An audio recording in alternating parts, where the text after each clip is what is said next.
This bishop was one of the empire's most powerful saints, a man who reported directly to the Pope and commanded legions of exorcists. So why was one of his teeth knocked out by a baby bottle? Because a baby hit him. A literal newborn, a child who couldn't even hold his own head, smashed a glowing baby bottle into the saint's face with enough force to draw blood.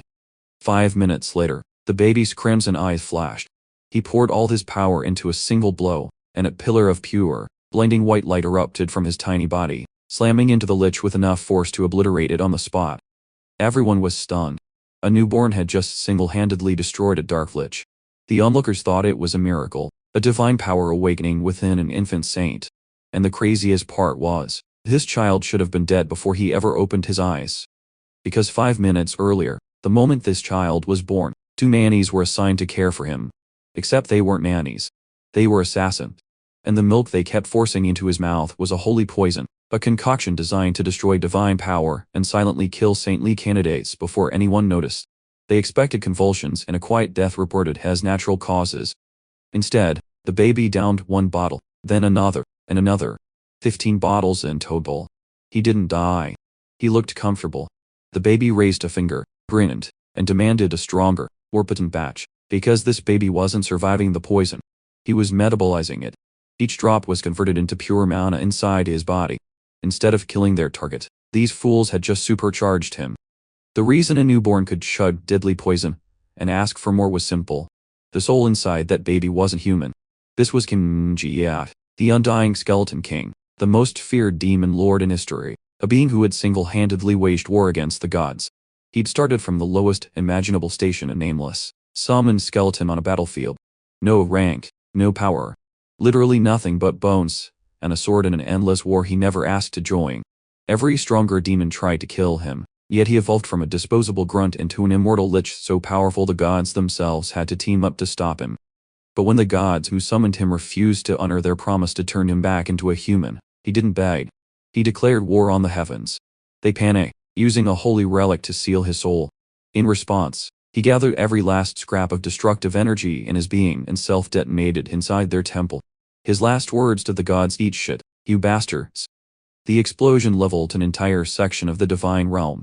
The gods were so shocked and terrified that by the time they tried to cast their seal, his soul had already slipped through their grasp and into the body of a newborn child.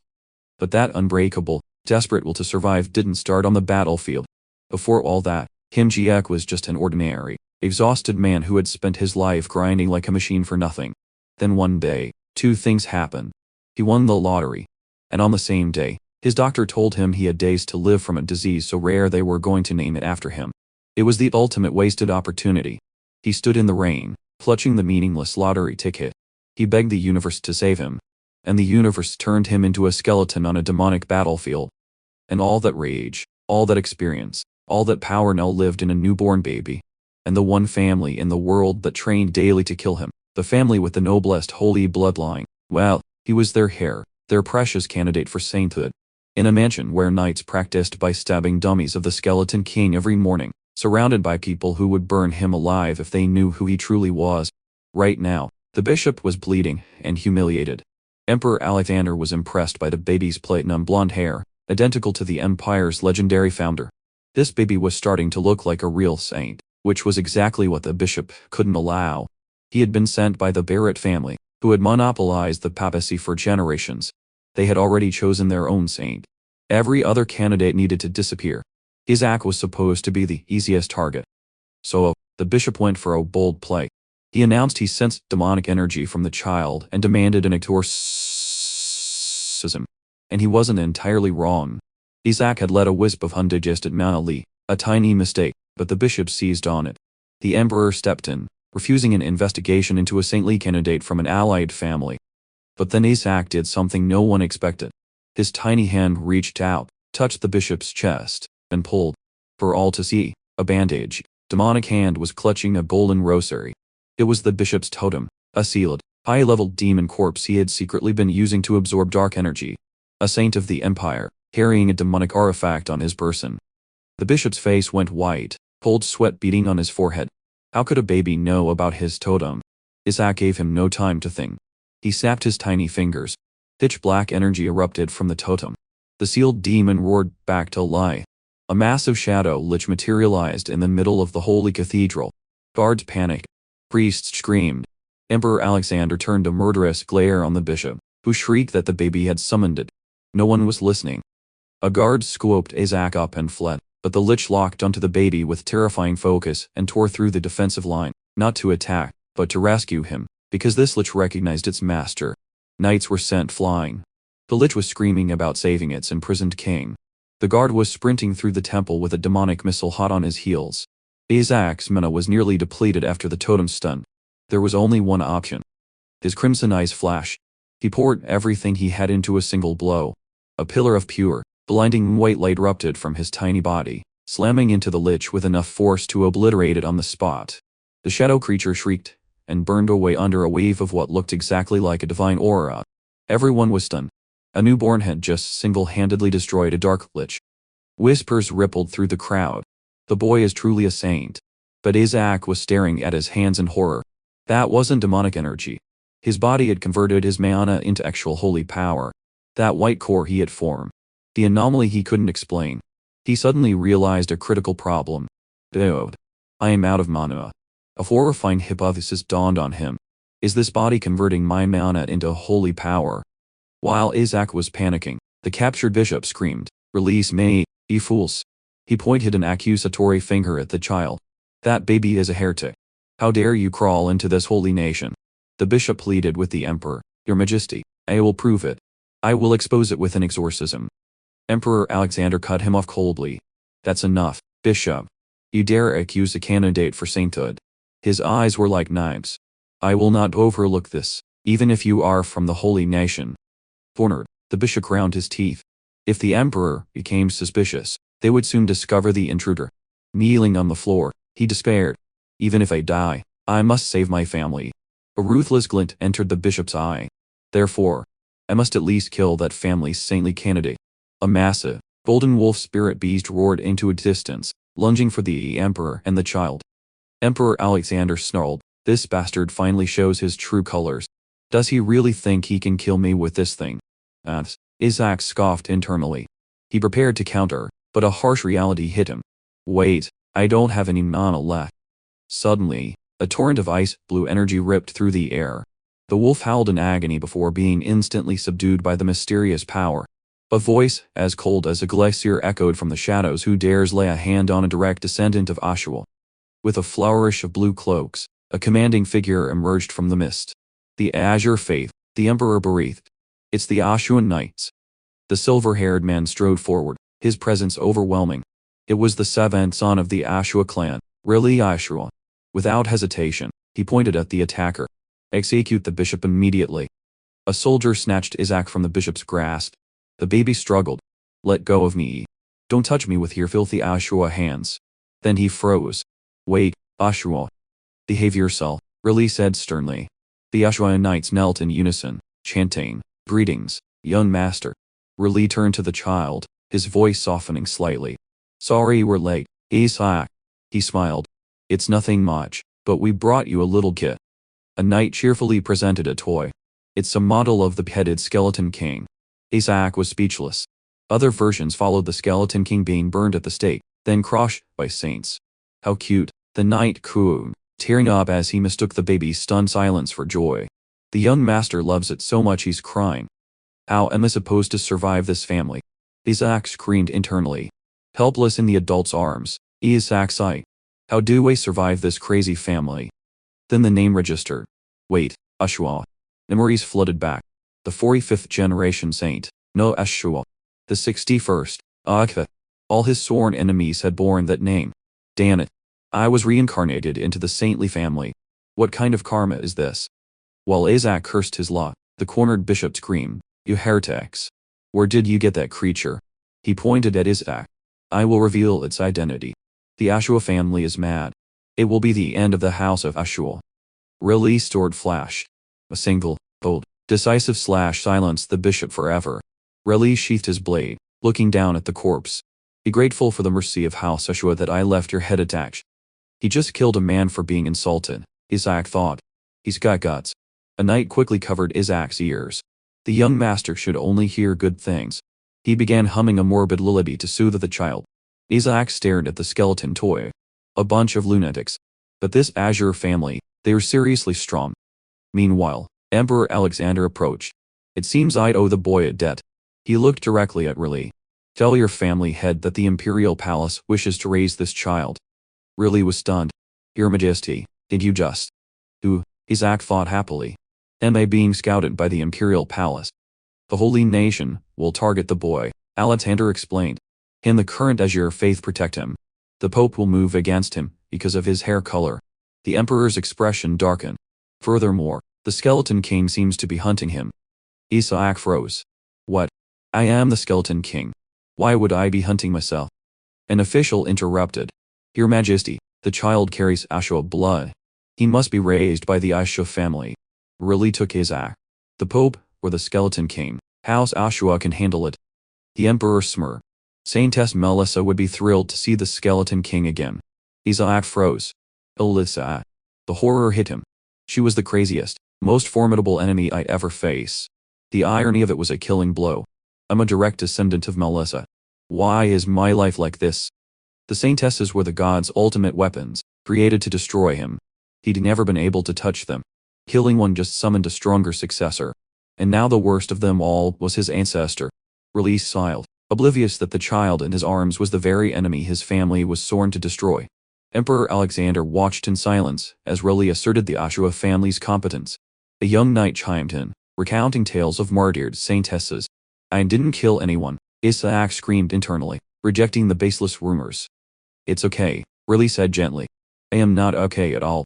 Riley held the baby high. We are grateful you were born. We have only one wish. Don't grow up to be like that terrible Skeleton King. A blessing that felt like a knife. Images of his own brutal past haunted him. I'm sorry for being a bad person. Alexander pressed his case. The boy is a valuable asset against the growing demon threat. Besides, the House of Ashua has no saints. He delivered the final blow. The boy's mother disappeared a year ago. A lightning bolt struck Isaac.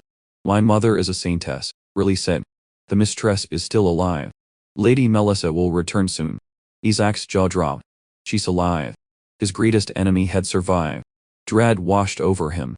He knew better than anyone how dangerous Melissa had to be to have survived. A tiny hand made a choice. It grasped the Emperor's finger. Isaac used every acting skill he had, blinking cutely. Please take me with you.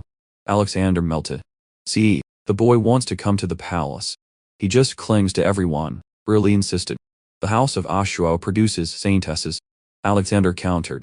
But you're rookies at raising a saint. He's the first. You have no experience. The argument devolved into a childish tug-of-war.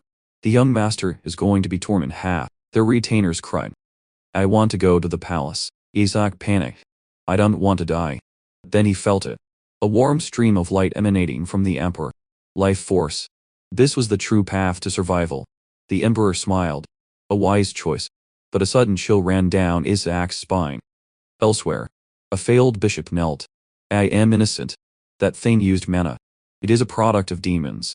A cold voice rang out. You are saying the gods bestowed holy power upon a demon, but that it was mana. The holy nation calls such words. The mysterious leader's sword flashed. Blood sprayed. Blasphemy. The cardinal wiped his blade. There is no need for a new team. The Emperor will take the child. We will strike at the imperial palace. Back in his cradle, Isaac shivered, sensing the threat. I won't survive the palace. He remembered the negotiation from a few days prior. Riley had played his trump card against the Emperor. The most precious thing we possess is the body of the Skeleton King. What body? You have it. Riley held out a hand. Isaac pointed decisively at him. Gaga, let's go to the House of Ashua. Riley, the man of iron, will, melted. In the carriage, Isaac accepted his fate. I gave up the palace, but I need to get my old body back, a body strong enough to take on the gods. Why is the holy nation targeting him? A knight asked. Riley revealed the secret. A prophecy states that the saint will be adopted by a god. Isaac was speechless. What the hell? If the saint became pope, the king of priests, he would be on par with the emperor. The Barrett family, having monopolized the papacy, felt threatened. Suddenly the carriage stopped. Master Riley, we have a problem. Guards blocked the city gates. You will not enter the ducal territory. Do you not recognize the insignia? Riley fumed. The guard grinned. Shadows rose and demons materialized. Demons. Isaac gate. They forbade attacks on human territory. A demon general roared. Our king has ordered the death of all saints under the command of the great skeleton king, Lord Isaac. When did he say that, you bastards? A flash of blue lightning incinerated a demon. You despicable holy knight, the general roared. Release's eyes were like steel. How dare you speak such nonsense before the exorcist house of Ashura? Holy light gathered on his blade. The house of Ashura will eradicate all evil. He sneered. A cowardly skeleton king who only sends his subordinates to die in his place. Do not insult Lord Isaac. The crowd screamed for a resurrection. An explosion sent a knight flying. He clutched Isaac to his chest. Forgive me. He ran into the forest, placing Isaac within a glowing magic circle. A protective barrier. Isaac touched it. High level, but nothing getting in also means nothing getting out. He closed his eyes. Unlock magic. Hear my summons. Whisper. The observer. A shadowy entity with red eyes materialized. Ah, my great lord. Silence yourself. Whisper. It's been a while. I thought I would never see you again. Congratulations on acquiring the body of a child. How malicious. Enough. Search for the enemy. 88 demons. Whisper reported, but the number is decreasing. 51. 31. Really, and his knights were wiping them out. Suddenly, a wave of purple energy annihilated the remaining demons.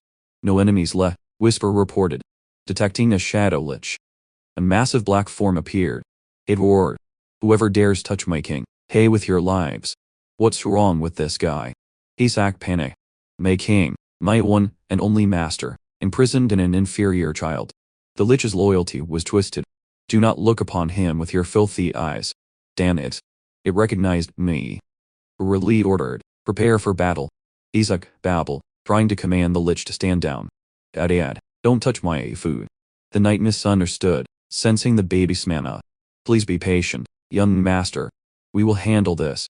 The lich, ecstatic at being acknowledged, roared. I shall come to your side, my master. It charged through the knights. Raleigh froze, realizing its target. That vermin is heading for Isaac. The lich screamed at the knights. You filthy holy knights, how dare you imprison my master? Hinjiak gloated. He had its attention. I can't let my reserve mana supply be destroyed. He babbled a command. Break it. The lich obeyed instantly. Yes, my master. It swung its shadow scythe. With a roar, the magic barrier shattered. The knights screamed in despair as their young master's shield collapsed. Freedom. Hinjiak patted his subordinate, babbling a compliment. Good job. Now stop causing trouble and rest. The lich froze, utterly confused. My master. Isaac unleashed his power, forcing the lich to shrink. It let out a desperate cry. Wait. Before disappearing. Raleigh Ashura was stunned. Did the baby just turn a demon into a totem? He looked at the child sitting next to the petrified demon hand. A knight cheered. The baby neutralized a demon in an instant. Isn't he amazing? The entire Azure Knight squad erupted in cheers. I didn't use holy arts. That was just magic, Isaac thought. Raleigh remained skeptical, but the knight commander scooped up the child. In times of crisis, true nature is revealed. The demon sensed the threat from the young master. He is surely a saint. Raleigh had to admit, whether he was a saint or not, he was special. He ground his teeth. But why did it have to be a boy? Thinking of the skeleton king's curse, Raleigh clenched his fist. I've made my decision, the commander saluted. As the commander of the Azure Knights, I swear to protect young master Isaac, the future of the Ashura family. See now, Raleigh said softly. I was foolish to fear the curse. This child will elevate our family. He lifted Isaac with a radiant smile. Let's go home, Isaac. As your uncle, I will raise you to be a great holy knight. Just give me my body back, Isaac thought. And when we get home, Raleigh added excitedly, the first thing I'll teach you is how to curse the skeleton king. Isaac defamed. To hell with this family. The carriage entered the Ashura ducal estate. Exquisite statues and manicured gardens showcased boundless wealth. Even Isaac, a former king, was impressed. Whoa. Rage flared as he remembered his own impoverished past, starving to feed his subordinates. Whisper appeared, marveling at the luxury. Isaac grumbled for it to be quiet. Raleigh led the boy into the mansion, the birthplace of the continent's exorcism magic. He pointed to the training grounds. Look. Knights were frantically attacking a skeleton king dummy, screaming in hatred and plunging spears into it. Really smiled with satisfaction. Isaac was horrified. This is a cult. Whisper taunted him. Isaac coldly ordered it to go scout. The shadow entity vanished and returned. Son. The mansion was decorated with thousands of mana stones. The carriage stopped. The butler stepped forward, blocking the way. Young Master Isaac will be taken to the annex. Master Gal's orders. He is forbidden from the main building. Really held the child tighter. You want to send him to that haunted ruin. The mana stones are in that annex. Whisper noted. Ill. I need to get in there. Isaac screamed internally. Step aside. Ridley growled. I will not leave my nephew there. Are you trying to exorcise me? Isaac wondered as Ridley promised to read him stories of saints slaughtering the Skeleton King. He picked up some filthy bug, and now it's causing a scene. Gala Ashua, the fifth son, looked down from the balcony with a swear. Long time no see. Daring to go against your older brother. What a bastard, Isaac thought. Put that thing down, Gal ordered. Send it to the annex. Are you serious? Ridley fumed. He's of the direct line. Sending him there is exile. Out. You bring back a skeleton filthier than the Skeleton King and talk about lineage. Gal pinched Isaac's cheek. Is this guy a priest or a gangster? Isaac wondered. Ridley pulled Isaac back. You just want to remove him from the succession race. Removed. Isaac ground his teeth. That's a problem. I need to drain this mansion dry. He's already cursed. Gal chuckled. Demons showed up just to get him. That's because he possesses the divine power of a saint, a knight retorted. Oh, how touching, Gal sneered. If he's a saint, let him prove it. He pointed to a gray, withered tree in the distance. Save the symbol of our family. That divine tree died from demonic energy contamination. If he's gifted, he can revive it. Are you insane? Ridley yelled. That tree has been dead for 70 years.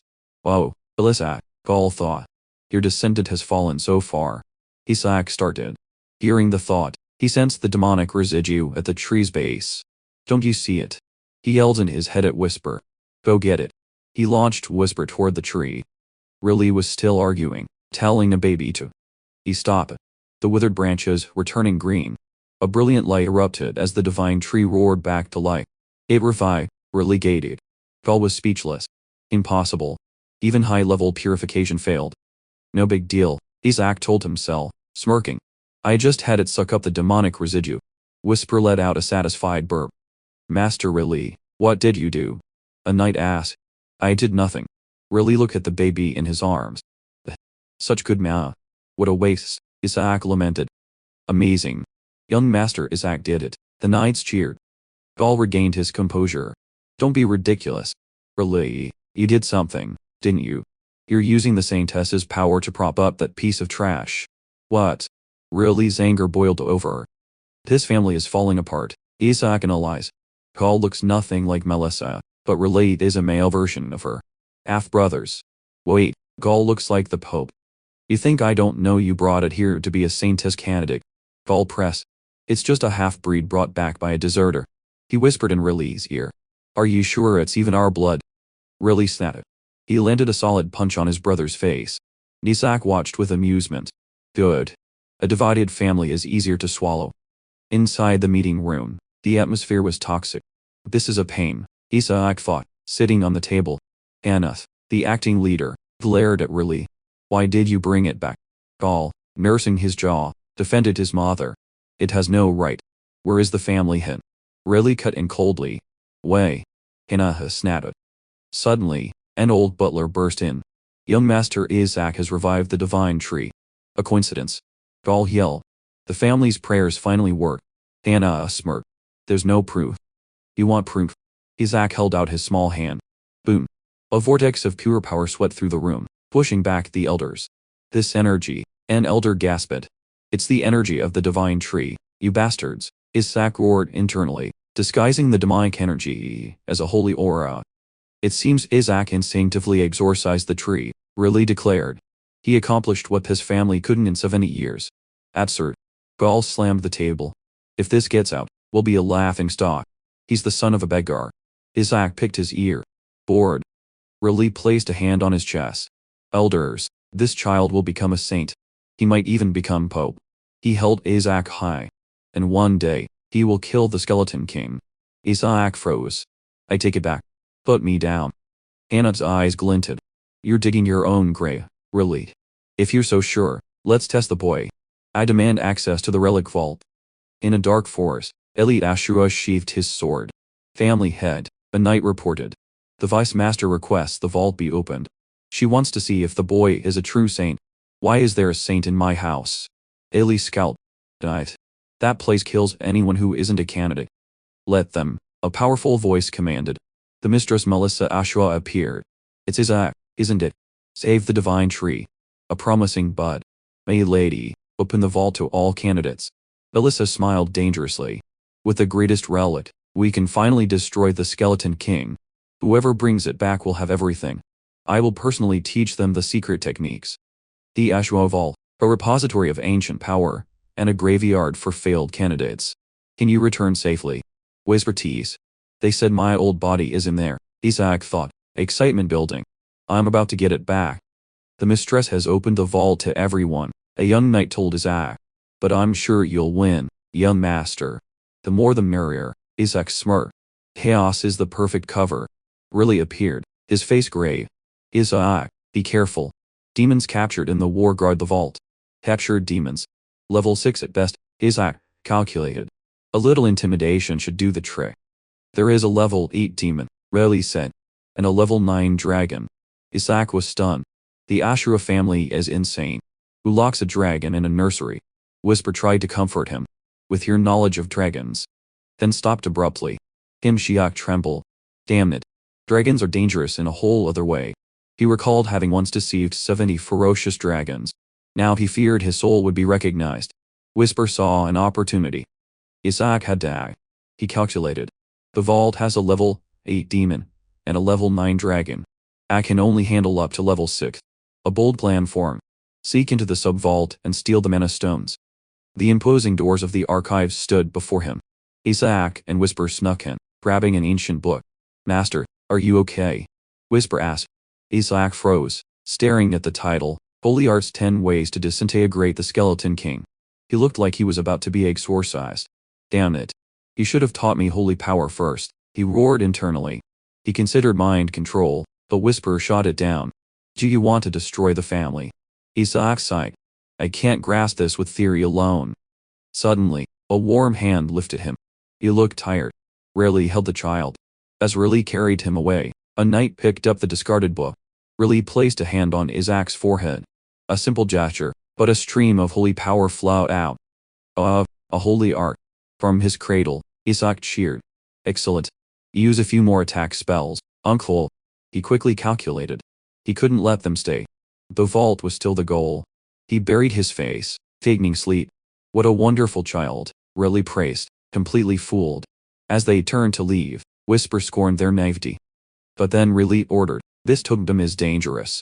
You hold on to it. Isaac froze. He watched in despair as the knight took away his masterpiece. His mana source was gone. He quickly regained his composure. He just needed to switch his target to the mana stones. He began his escape from the crib, ignoring Whisper grumbling about his snail-like pace. I have a plan. Just open the door, Isaac ordered. The door slammed shut. Isaac fell from the railing, sprawling on the floor. His uncle had locked it with holy magic. He wanted to break it, but Whisper warned it would draw attention. Helpless, Isaac punched the door. Humane. Magic was too risky. That left brute force he pushed with all his might to no avail. How do we get out of here? Suddenly, the door opened. Isaac lost his balance and fell forward.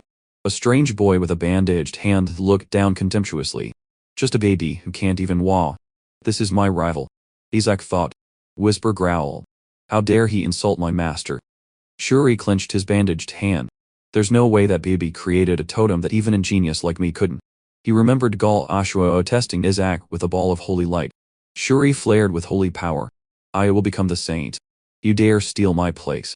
He yelled as Isaac clung to his leg. A baby bottle rolled out. Shuri tripped on it, falling flat on his face. Isaac smiled. I found my ride. Do you know who I am? Shuri screamed. Isaac recognized the resemblance. He's the uncle's son. And you gathered holy power to attack a baby. You bastard. Isaac raised the bottle. You deserve a beating. He hurled it at Shuri. Nice throw, master, Whisper cheered. You arrogant brat, my right, Isaac ordered. Humiliated, and clutching his head, Shuri exploded with power. You little brat. He erected a holy light shield to block the incoming bottle. Isaac watched with amusement as Shuri's smog voice echoed in his head. Surprised. I am the only one my age who can use third-level holy defensive magic. Shuri smur. Don't be surprised yet. Holy light. A massive magic circle flashed beneath his feet. Take this. Shuri unleashed 2 brilliant beams of light. Isaac assessed the attack nonchalantly. This looks tasty. Thanks for the meal. The light slammed into a wall of energy and vanished. Shuri froze, watching his strongest attack get absorbed with ease. What kind of monstrous defensive magic was that? He screamed. Isaac grinned. Thanks for the show.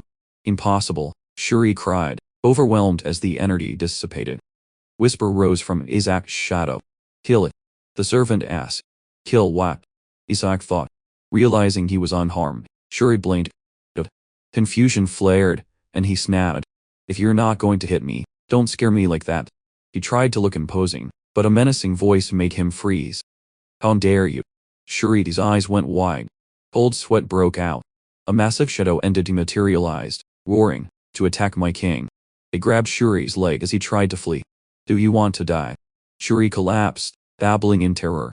Isaac patted the monster's hand, then climbed onto Shuri's shoulder. What are you doing? Isaac smiled. Carry me, you bastard. My name is Shuri Ashwa, the boy thought, his inner voice determined, despite the tears. He was destined to be a saint. He had vowed to escape this corrupt family and become Pope. But that grand plan came to a screeching halt the moment a demonic baby turned him into an unwilling steed. To the annex, Isaac yelled. Keep moving or I'll tear you apart. Human, the shadow threatened. Trap it. Shuri complied, sobbing. I have to survive first. Someone, save me. Under the moonlight, Shuri carried Isaac through the gardens, obeying the baby's erratic commands. Last, I said left, Isaac screamed, pointing imperiously. Do you want to die? Go the right way. Shuri sweated bullets until his feet suddenly felt rooted to the spot. He looked up, his face pale. Wait, this is the second annex. The haunted house. Shuri panicked, remembering his master's warnings. Isaac broke into a sly grin. Ooh, there must be a few thousand souls in here.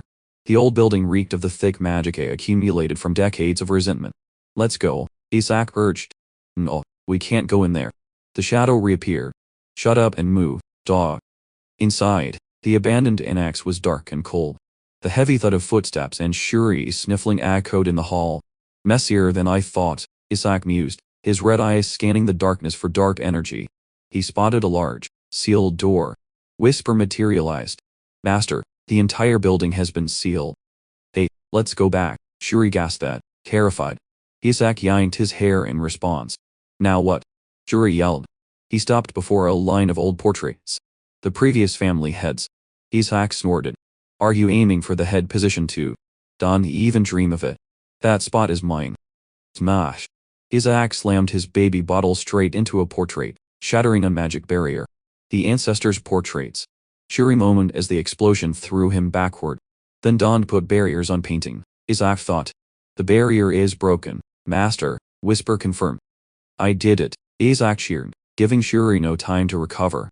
He urged him toward the now open passage. You crazy bastard. Don't just break things and run, Shuri screamed.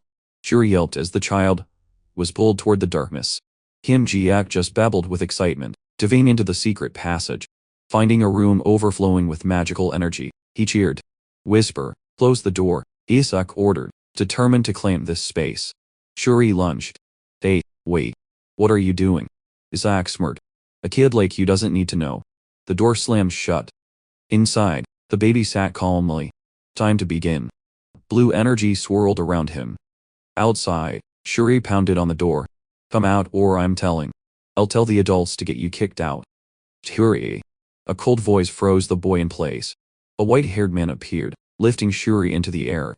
Why are you here? Shuri opened his mouth, but an old woman growled. We forbade entry to the annex.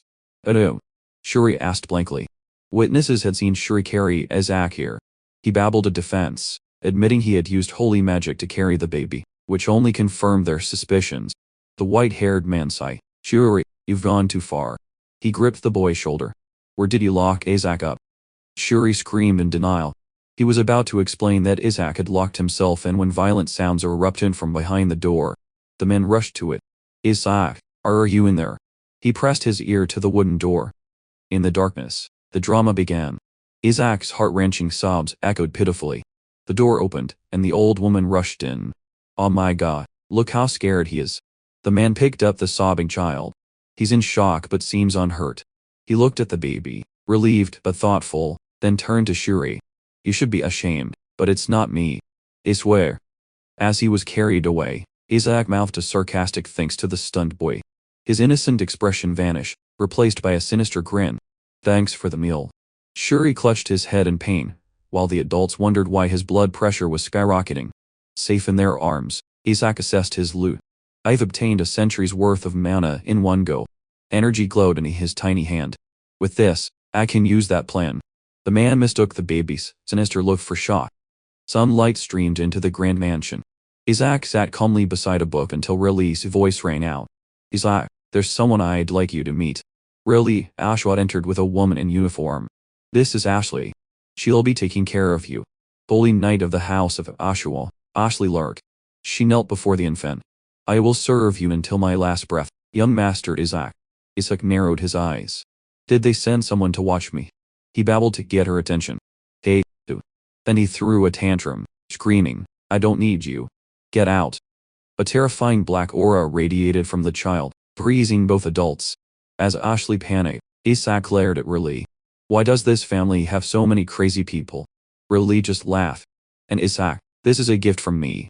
He opened a box to reveal a simple ring. And Isaac scoffed internally. Has the House of Ashwa fallen so far that they're giving away cheap jewelry? Almighty, Ashley gasped at. Is this the Saintess's treasure?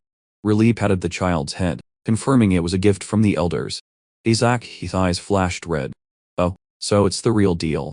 Memories flooded back. It was the elder's ring the Saintesses had used against him.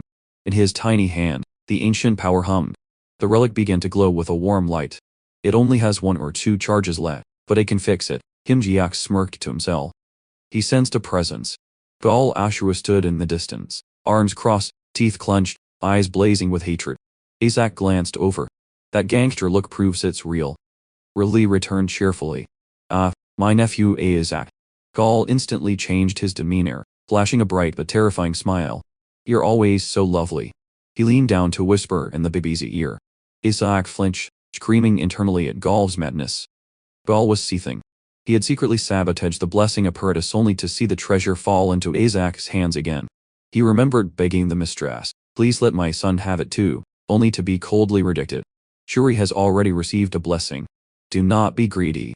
Frustrated that his plans were ruined by a baby, Gaul approached Riley. He mocked Riley's gift, calling it trash. Then turned to Isaac with a sly smile. My dear Isaac, how can you accept such a useless item? Gaul opened a box to reveal a magnificent ring. This one has received countless blessings from the holy nation. Riley froze, realizing Gaul was undermining him. Isaac reached out. Gaul grinned triumphantly until a tiny hand slapped him squarely across the face. Get lost.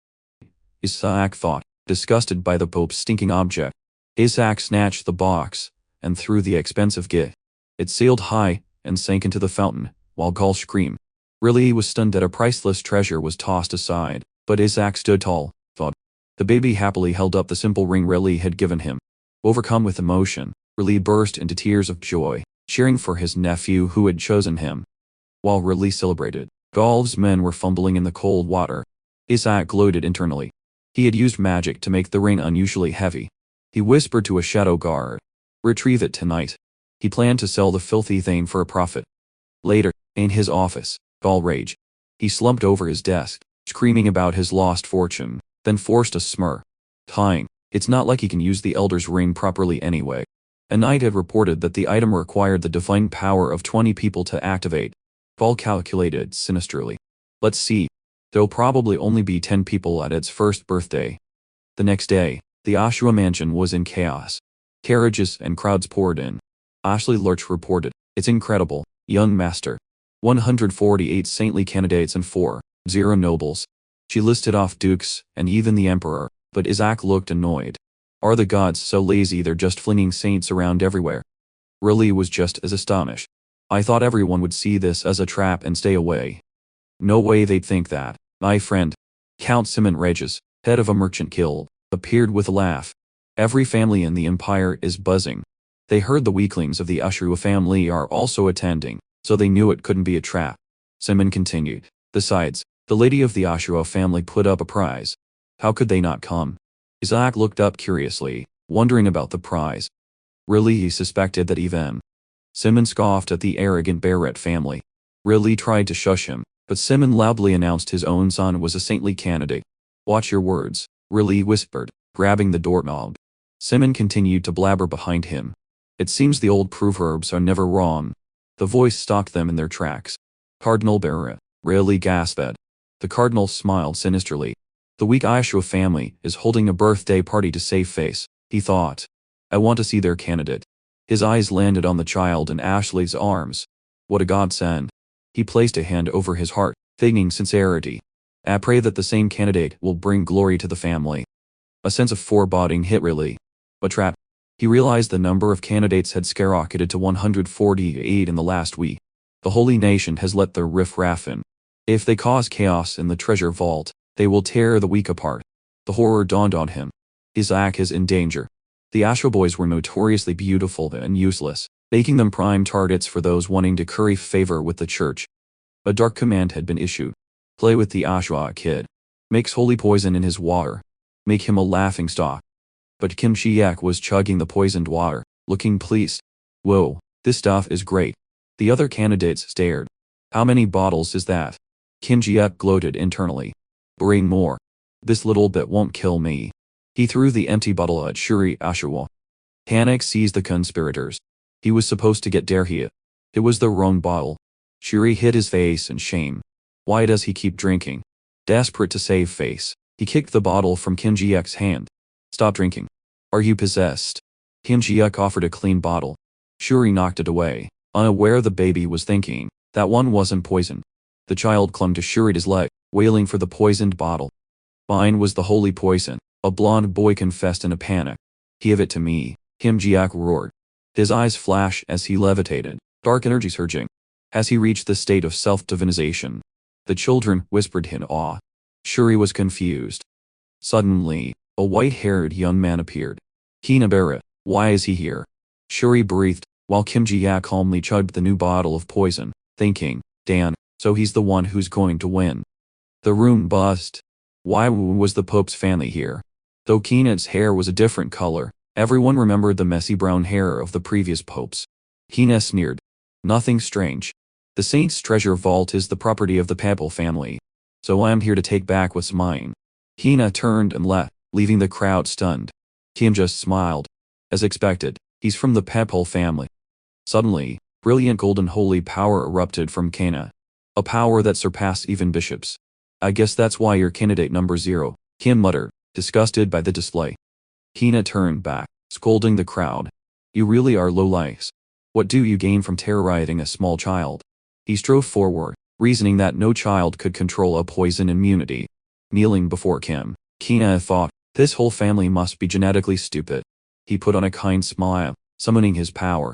You poor thing. It's okay. I'll heal you. While the other candidates whispered about Keenan's power, Kim watched nonchalantly. Oh, look at this. Kia smugly enveloped the baby in light. He's smart. But suddenly, Kim blew a light puff of air in Keena's face. The golden holy power vanished instantly. It's gone. Kia stared in shock at the grinning baby. The child had broken his holy power. A terrifying thought entered Keena's mind. Is he stronger than me? Shuri rushed to Kim's side. Keena roared in frustration, insulted that an Ashura dared to shield his target.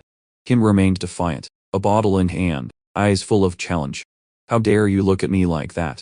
Keena grabbed Shuri's collar, lifting him off the ground to everyone's shock. You think you can protect him? Keena sneered. If it weren't for me, you would have had that bottle smashed on your head. He let go, feigning mercy. It's okay, he startled himself. It's just a baby, after all. Keena turned his back, waving dismissively. Well, good luck, you Ashura brats. The greatest treasure is mine anyway. The Ashura family will never get their hands on the Skeleton King's remains. Shuri scowled at the obnoxious retreating back, then grabbed Kim, screaming in frustration. Why did you do that? The elder said, one spoke, that whoever brings back the skeleton king's body will receive a special ultimate skill. The words twirled like a knife in Kim's mind. Shuri collapsed, muttering a girl's name, while Kim ground his teeth in rage. What are you bastards doing with my body? Later, while the other candidates whispered about the recent chaos, Kim sat alone, calculating. It took me hundreds of years to cultivate mana. Reaching rank 10 should be a piece of cake. He frowned. But how do I sneak out with all these kids watching? His crimson eyes flashed with determination. Forget it. I'll take down anyone who gets in my way. Everyone gather round, an elder announced.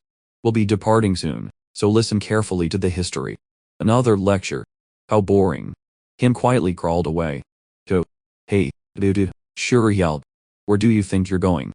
A loud explosion erupted, startling Shuri. He pointed, panicking. Elder. Isaac. Kim was already off like a shot, exhilarated. Time to try out my new holy art. Not there, Isaac. The elder screamed in horror. That area is forbidden. If you go that way, the traps will be activated. Kim didn't stop. Stop that bastard. The elder roared, chasing in vain as children scattered in chaos. Meanwhile, in the ballroom of the Ashua mansion, a worried woman spoke. I hope the young master is okay. Beside her, the silver-haired man remained stoic. A magic orb flared to light. We have connected to the treasure vault, the announcer declared. I will be commentating through the summoned beast following the child in third place. The silver-haired man looked up. The door to the first room has opened. Currently in third place is Ain Aegis. That's my son, a father cheered. In second place is Shuri Ashura. Shuri's father blinked, then shouted, I'm proud of you, son. The commentator looked closer at the projection. The announcer stared at the results in shock. And in first place. It's Isaac, he said. The silver-haired man, and the woman beside him froze.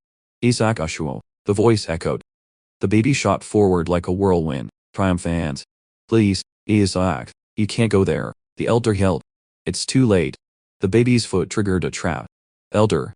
Shuri, Ashua screamed as energy struck the old man. Chaos erupted. Children's screams filled the air. Shuri roared at the mastermind. You crazy bastard, why did you go in there? You're ruining everything. It's hard enough to pass the test without dodging anti-intruder traps. Ignoring him, Jiak thought, this must be the entrance to Chapter 2.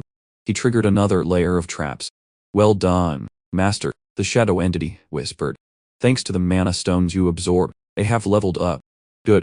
Now I can exploit you even more, Isaac thought. Now go catch it. The shadow darted off. In the crowd, a boy mumbled, I didn't expect it to be this hard, so this is why saints are so strong. His friend looked confused. Suddenly, Shuri was lifted into the air. Isn't that the Ashura kid? Someone asked. Yeah, Shuri or something. How is he flying? Must be cheating. Shuri cursed internally. It's not that, you idiots. Held by the shadow, he screamed, I'm flying against my will. Put me down. Master, I have captured the informant. The entity threw Shuri face down before Kim. Isaac groaned. Shuri warned, stop it, you lunatic. The second room. You could die if you're not careful. Too noisy, Isaac cut in. He looked down at Shuri. I don't need your rambling. Just explain the second room. Shuri gated. When you enter the second room, you must absolutely not attack. What kind of nonsense is that? It's the only way to pass. Just wait 3 minutes until they disappear. Someone has already died in there. A test of patience. Outclassed, Isaac thought. He crawled away, replying in a childish voice.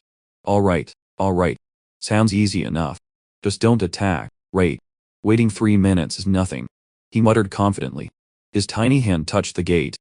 Welcome to the room of silence. Inside, glowing text appeared. Patience is a virtue. Remain silent. Isaac listened to the proclamation. Patience will lead you to the light. While others rushed forward, Kina Barrett and his group held back. Are we going to be okay? A boy asked nervously. We're in the back. Kina smirked.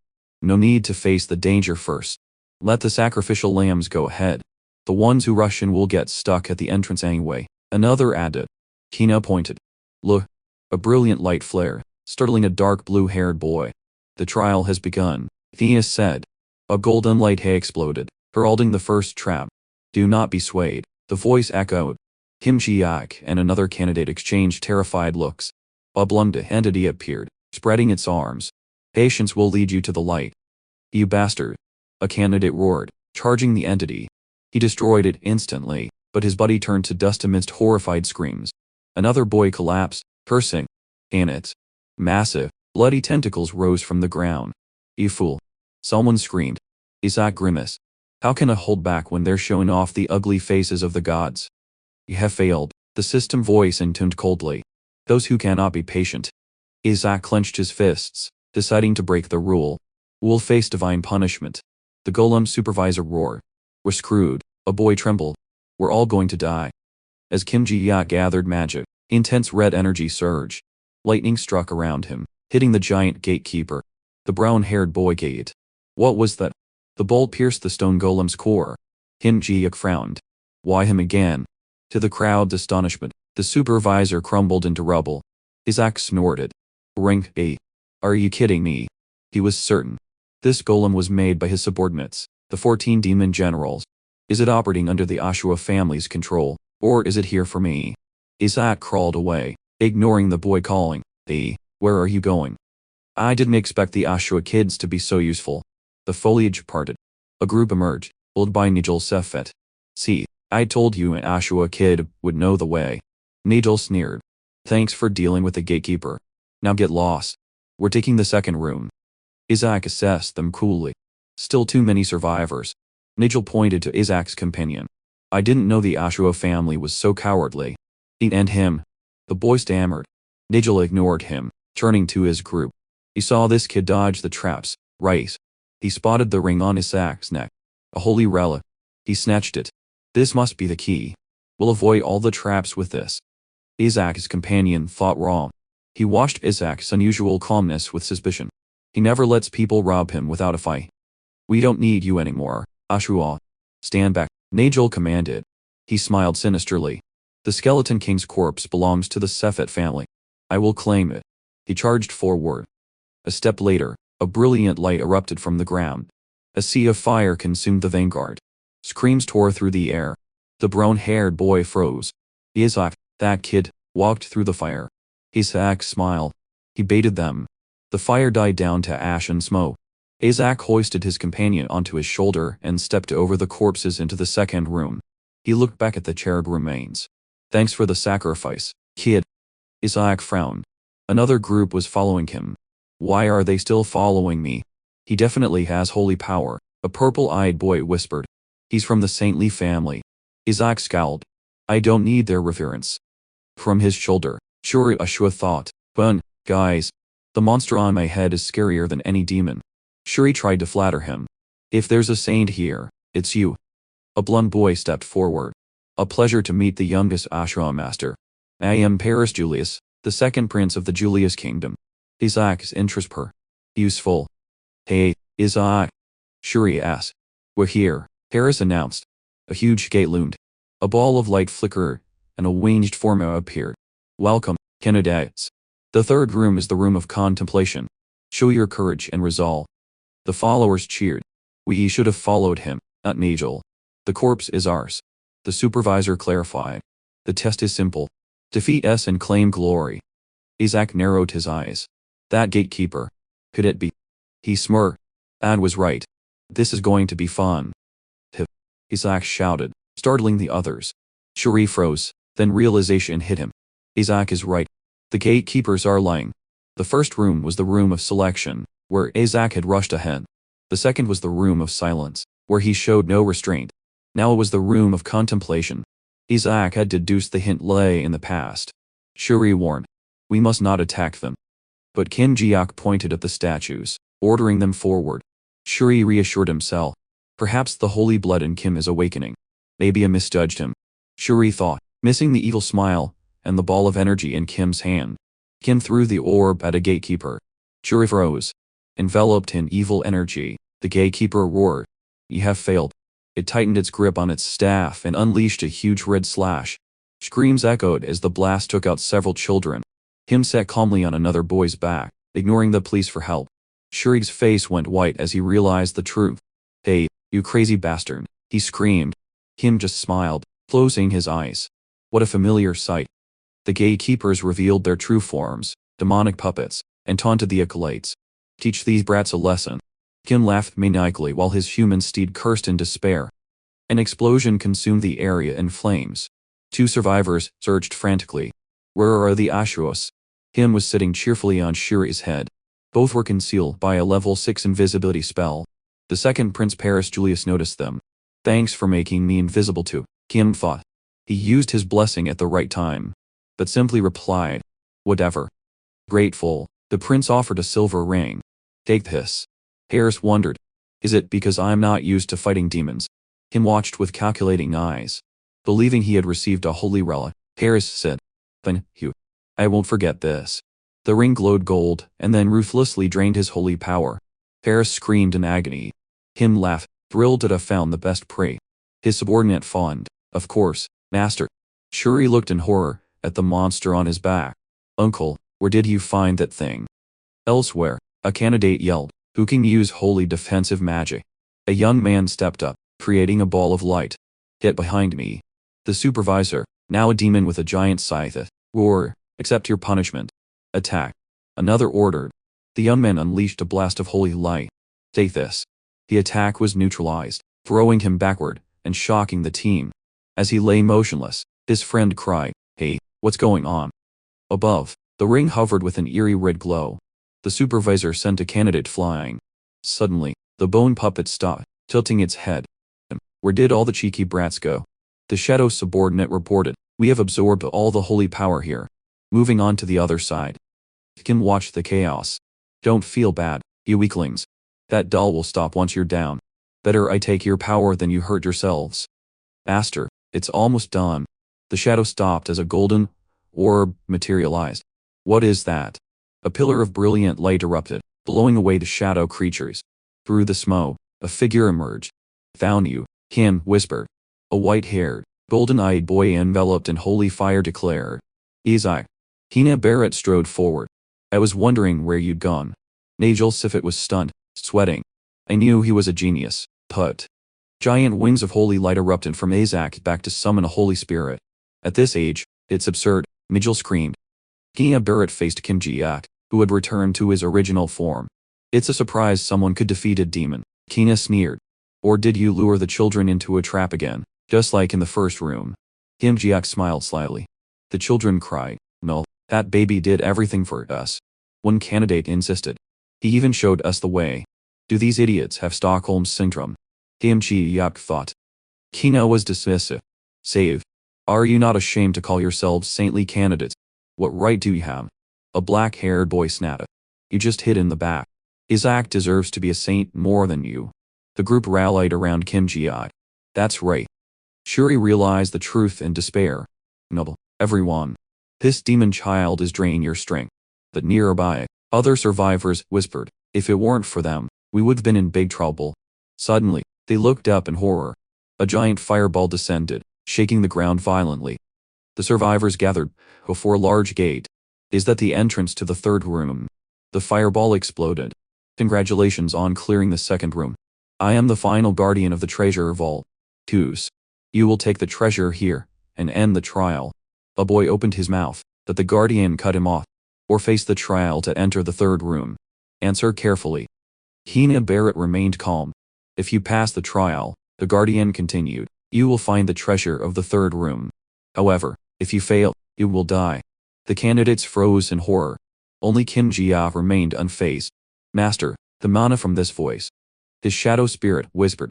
Yes, it's a dragon, Isaac observed sharply. The threat is real. I'm still going, a candidate yelled. If I get the treasure, I can become a saint. He too, others chimed in. I will go to the third room, then face the trial. An invisible force pushed them forward as a brilliant light enveloped the group. As the light faded, a boy grimaced, dizzy. Kim Ji-ak chuckled. The final trial is simple, the guardian announced. A giant stone statue appeared. Worship the Lord. Another statue. A candidate cried. It is the cardinal. Only those who show reverence may enter, the voice echoed. The candidates whispered. Just kneel and pray. Too simple. But Kim Ji-ak ground his teeth. What kind of bullshit is this? Memories of his sworn enemy flooded back. You want me to kneel before this bastard? It's just praying, another boy said. He knelt and clasped his hands. Your servant worships you, Lord. You have learned well, the statue replied. You may pass. The boy jumped up, stirring whispers of hope. Isaac. Shuri froze, sensing a cold killing intent from the baby on his shoulder. Guys, you need to pray. Kim Jia kicked Shuri in the stomach. As Shuri stumbled, Isaac clung to his leg, pulling himself forward defiantly. Meanwhile, Hina Barrett approached the statue. Look closely. He knelt in a perfect posture, radiating holy light. This is the proper way to worship. The others cheered. Me too. A boy clasped his hands, trembling. You deserve all the glory. Suddenly, an invisible pressure crushed him. Oh, let me. The others cried out, frantically clasping their hands before the statue. The stone statue seemed to react. Someone called to Kim Ji-act. Hey kid. Why aren't you kneeling? Isaac snorted internally. Only a fool would kneel. Whispers filled the room. Why is he doing that? Is there a problem with his faith? Shuri's voice hissed in Isaac's mind. Hey, you bastard. Pray. Don't disgrace our family. Hina Barrett smirked, calculating. This is being recorded. Does he want to be disqualified? No matter how talented, without faith, it's over. One less rival. Isaac glared at the statue. So what, you bastard? I'd rather die than kneel to this thing. The statue remained silent, emitting a terrifying pressure. Isaac trembled, but didn't back down. Then kill me. Dark energy erupted from the rock, consuming the space. A shadow within roared. Those who do not respect me will die. Damn it. Just do it, Isaac yelled. You stupid statue, I will destroy you. The shadow subordinate materialized, frantic. Master, it's too dangerous. Isaac crushed the shadow in a blaze of anger. Ah. Suddenly, a brilliant light pierced the darkness. A solemn voice echoed. Excellent. Isaac froze, staring at the charred remains in his hand. You have passed, young candidate. Hina Barrett gayed. Wait, what? You said we needed to show reverence. He pointed an accusing finger at the child. How could he pass without praying? This is absurd. That child, the statue replied, is the only one who showed true faith in the Lord. Isaac stood in confused silence. Do you not understand? The statue asked. You knelt not before the Lord, but a statue. Does your faith command you to bow before idols? The candidates froze. A statue. One mumbled. An idol. Panic spread as they realized the doctrinal trap. Look at that child, the statue declared. Even in the face of death, he did not lose his faith. Faith, Isaac muttered, then puffed out his chest. Shut up, he ground out. This is unacceptable. He's just a baby. You can't prove his refusal was faith. Isaac crossed his arms, nodding in agreement with his accuser. Hina delivered his final blow. And if he has so much faith, where is his holy seal? Isaac started. The room buzzed. A saintly candidate without a seal. Isaac smirked, enjoying the drama. He's the only one without it. Hina pressed. Give up. A saintly candidate without a holy seal, the statue repeated. That is because he is a child. A young child does not yet need to possess it. The excuse stunned everyone, even Isaac. Absurd, Hina roared. And you could move this whole time. The others joined in. If he gets to go, we should too. You all wish to enter the third room. The statue asked. Silence fell. Very well. You may all proceed. Cheers erupted, but Hina frowned. Why let them in so easily? The statue's voice turned sinister. If you wish to rush into the fire like moths, so be it. Vile magic surged. The gate behind the statue opened, revealing a dark abyss. The candidates froze, horrified. Magical pressure crashed down, stealing the breath from Hina and the others. Can you feel it? The statue roared. The magic from the body of the skeleton came. The candidates collapsed, crushed by the weight. What kind of magic is this? In contrast, Kim Jia grinned. His brooch hummed, absorbing the energy. He laughed, recognizing the familiar power. Yes, my body. The body of the skeleton king is just over there. He fixed his eyes on the dark gate. I didn't expect to see it again, he mused, after my self-destruction in the divine realm. Suddenly, Ma poured out, and panic crossed the baby's face. A white-haired candidate pointed at Kim. Isaac. Look at this child proving his faith. Look at that brave, warrior-like face. Shuri Ashwa cursed internally. Brave, I asked. He's lost his mind. A brilliant fireball manifested above, its voice echoing. It is not too late. The entity gestured to Kim. He is hack. If you cannot smile in the face of death like him, then get out. Damn it, a candidate yelled. How are we supposed to get through this magical power? Two boys huddled together. Let's go back. We could actually die. The white-haired boy stepped forward. I do not need the treasure from the second room. He addressed the group. We will all proceed into the third room. He looked directly at the fireball and activate all the traps within it.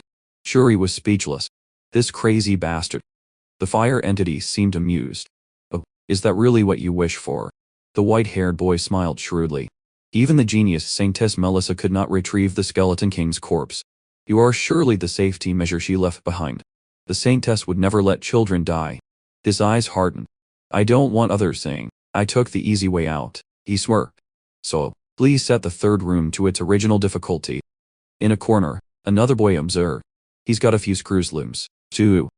The gatekeeper declared, if that is your wish, I will come play. In fact, this will make finding the true saint easier. The white-haired boy smiled smugly, while another candidate screamed, you should have gone alone. Why drag us all into this? A giant leg descended through the thick mist. At its center, a skeletal hand rested on a stone pedestal, radiating dark magic. The candidates collapsed, screaming under the pressure. Ham Jia, however, was thrilled. Whoa, it's just like the demon world. Look, master. He stared at the skeletal hand. Whisper breathed, it is the master's noble body. Kim Jiak smiled. So handsome, burling. I know, and mean my body. Shuri was stunned. That's the Skeleton King's corpse. All this energy from just a hand.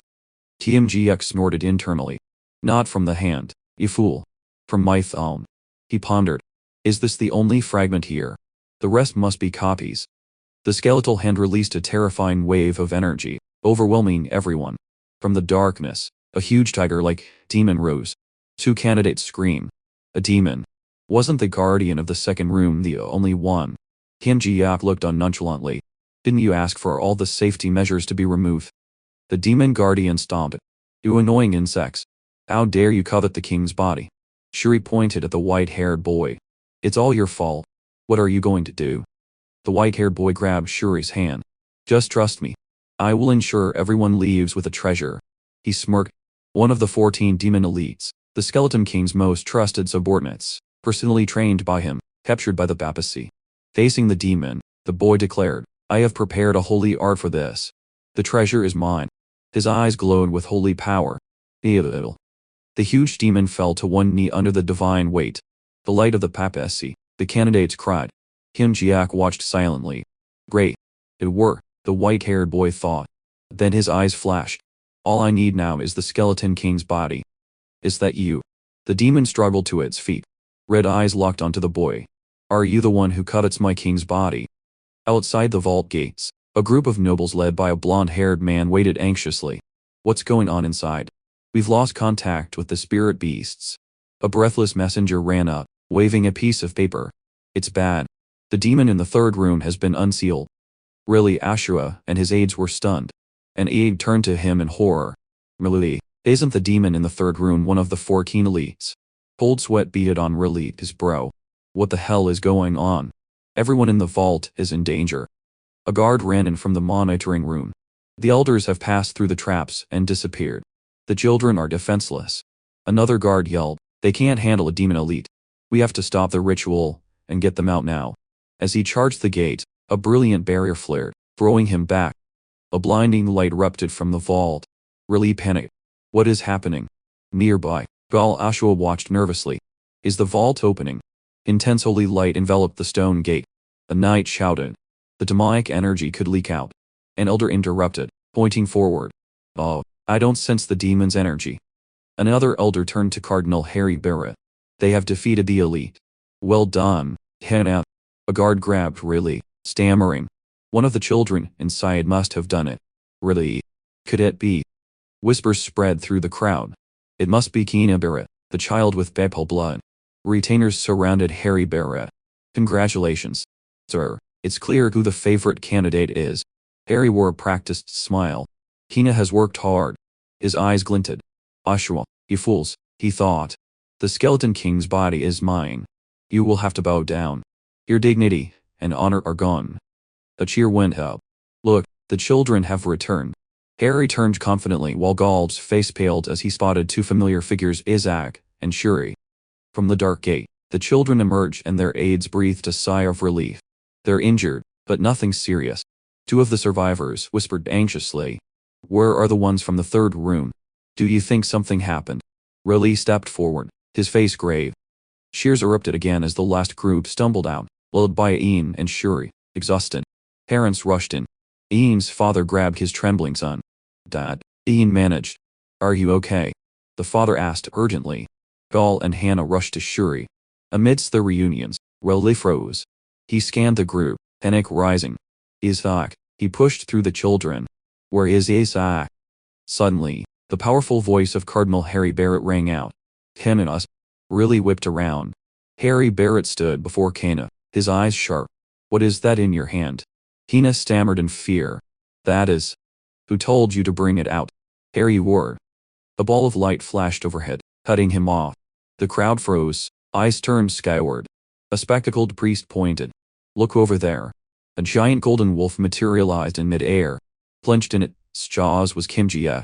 Wait, Riley charged forward but was held back by a knight. Isaac was unafraid. He wore a look of smug satisfaction. The wolf landed and took off. Riley and the others gave chase, screaming Isaac's name. An aide stammered. Master Riley, that wolf is the young holy dragon, the guardian of the treasure vault.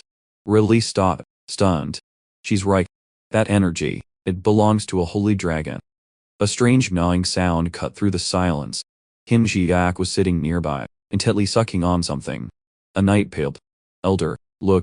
Could that be the corpse of the Skeleton King? An elder shouted. Why is it in his mouth? The boy brought it back. A priest gasped nearby. Harry Barrett glared at Kana. You gave the corpse to that child. He masked his panic with arrogance. Saving face for the host is a virtuous saint must have. Riley seethed at the audacity. The dragon roared. What nonsense are you talking about? This child brought the corpse out. You are all fools. Harry and Kina froze. Kina's mind reeled back to the treasury in horror. Why did the golden holy art fail? The giant demon guardian had towered over them. You filthy trash. Paralyzed by its aura, the candidates screamed as the demon swung. Demonic energy exploded, sending them flying. Hina woke in the rubble to see a blue holy barrier shielding them. The blue holy art. That wasn't Kina's power. It was the Ashra child's. You filthy priests, the demon had roared, charging. How dare you aim for the Skeleton King's corpse? A blue flaming fist blocked the punch. Isaac stood firm. You bastard. Isaac roared, energy exploding around him. Don't you recognize your master? Back in the present, the crowd buzzed. Riley stepped forward. The 14 demon elites are too much for children. Why was the seal broken? The dragon smirked and pointed a claw at Kana. That white-haired child asked me to do it. The other candidates exploded. He forced us into the third room. He nearly got us all killed. All eyes turned to Kana, the Pope's son. Harry ground his teeth, outmaneuvered by their sworn enemies. Riley smiled proudly. You did well, Isaac. The elders surrounded Isaac, trying to coax the bone away. One reached out, but Isaac shook him away. The elder stumbled, stunned. How is he so strong? This manna is delicious, Isaac thought, absorbing it too quickly. Witnessing this, another elder whispered to Riley. Isaac has truly outdone himself. The mistress will be thrilled. His smile turned sinister. Now that we have that, we can hunt the Skeleton King. We will find his soul with a tracking spell. Ansha, still with the bone in his mouth, was stunned. The horror hit the boy. So this is why they wanted my body out so badly. A group of elders reached out, their faces beaming. Give it here, Isaac. As the grabbing hands closed in, Kim Ji-ak screamed internally. They're all insane. The lead elder proclaimed he would settle a 150-year-old score, but Kim Ji-ak swallowed the bone right in front of him. The elders froze. Kim Ji-ak clutched his stomach, grimacing at the elder's trembling fingers. The young holy dragon seized its chance, grabbing its master and soaring into the sky, leaving the lunatics behind. In a grand, violent howl, a masked elder asked, "Has it been found?" "I don't think it's here," a disappointed reply came. As the mages collapsed in defeat, Kim Ji-ak watched calmly. Search all day, he thought. You won't find it. His thoughts drifted to the treasury. The Skeleton King was roaring. Don't you recognize your master? The giant demon guardian shrieked under the overwhelming power, then froze in wonder. This my master, I thought the world would end when you died, but I knew you would return. So dude, it vowed, I must serve my master. As the memory faded, Kina Barrett shouted in frustration. Damn it, you should have stayed to talk. I still have so many questions. They say the papacy captured them. I should look into this later, Isaac mused. Drinking from his bottle, the baby suddenly froze. Please go to the bathroom, Isaac. Rarely yelled. The shadow entity next to the baby burst out laughing. Ignoring the sinister cackling, Raleigh shouted, bring more laxatives, the stronger kind. Kim Chia ground his teeth, vowing to destroy this family. An elder trembled. If the mistress finds out, she might even cut Isaac open. Raleigh tried to reassure him, but the elder panicked. She once cut her own son's stomach open. Raleigh froze. He cut her son's stomach. Isn't Melissa on a pilgrimage? Isaac wondered. I just have to absorb the mana and escape before she returns. Suddenly, a man appeared at the door. Billy, come with me. The mistress is calling for you. Raleigh turned. Mother is back already. She's never returned this quickly. Isaac ground his teeth. Damn it. Is it because of me? He clutched his stomach, feeling the unabsorbed energy. Too dangerous. With Melissa's personality, she'd definitely cut me open. Oh my goodness. A voice gasped before a mountain of glittering gifts. Are all of these for Isaac? The elder pointed, confused. Raleigh sighed in relief. I thought the mistress had returned. The brown-haired man chuckled, calling him a coward. It was just a message saying she's on her way. Isaac ground his teeth in frustration. A knight entered. Sir, the papacy has sent tribute as well. An elder spat on the ground. Sell it as stolen goods. The messenger is nearby, the knight warned. But the man had already entered. His Majesty the Emperor is greatly concerned, the messenger announced. I come with tribute as an apology. It seems our gift was not to the liking of the Ashwa family, but I am sure this will change your minds. He opened a box. A brilliant light stunned the room. This should be of great help to young Master Isaac. It's the Tri-Crown, an elder gasped. Isaac looked confused, but the shadow spirit whispered that it was just a cheap piece of metal with the papal insignia. As whispers filled the room, the messenger approached Raleigh. Please accept it. It belongs to young Master Isaac. Why give it to my uncle if it's mine? Isaac thought. Just give it to me. Raleigh narrowed his eyes. He really told you to give it to me, and not Isaac. The messenger smiled sinisterly. He is. Raleigh ground his teeth. The elder couldn't contain himself. He grabbed the messenger by the collar and roared. How dare you give Isaac's medal to a family member? Have you lost your mind? Don't you know what that means? Kim Chiak froze, realizing the deadly implication. The messenger maintained his fake smile. Please do not misunderstand the father's goodwill. The Ashwa elder shouted. Then what about the ribbon? The sunflower medal is for soldiers who died in sacrifice. To be placed on my coffin, Isaac thought. This old pope is a crazy bastard. You bastards dare to mock us about the Ashwa family's curse. The elder spat. Elder, please calm down. Gal Ashwa intervened. Calm down. How can I be calm, Gal? Gal tried to reason with him, desperate to quell a conflict that could ruin the family. A noble observed, gloating in silence. A petty gift to put us in our place. Good. Now Raleigh, and that kid can't cause trouble. Gal turned to his younger brother. Raleigh tried to protest, but Gal was firm. Tease, this won't do, Isaac decided. Suddenly, the box in the messenger's hand glowed with an eerie blue light. Energy erupted, consuming it in holy fire. The messenger screamed, dropping the box. Gal looked in horror as a giant fireball formed in the center of the hall. Who dared use holy fire on a metal? The messenger stammered, trembling. A small, flaming hand appeared out of thin air. It was Kim Jia, a mischievous smile on his face as he manipulated the flames. The messenger roared, accusing the family of rebellion. A female elder sneered. It was done by a baby. Are you angry at an infant? The messenger tried to regain his composure. I will pretend I did not receive the gift. Am I to accept this trash even from the Holy Father?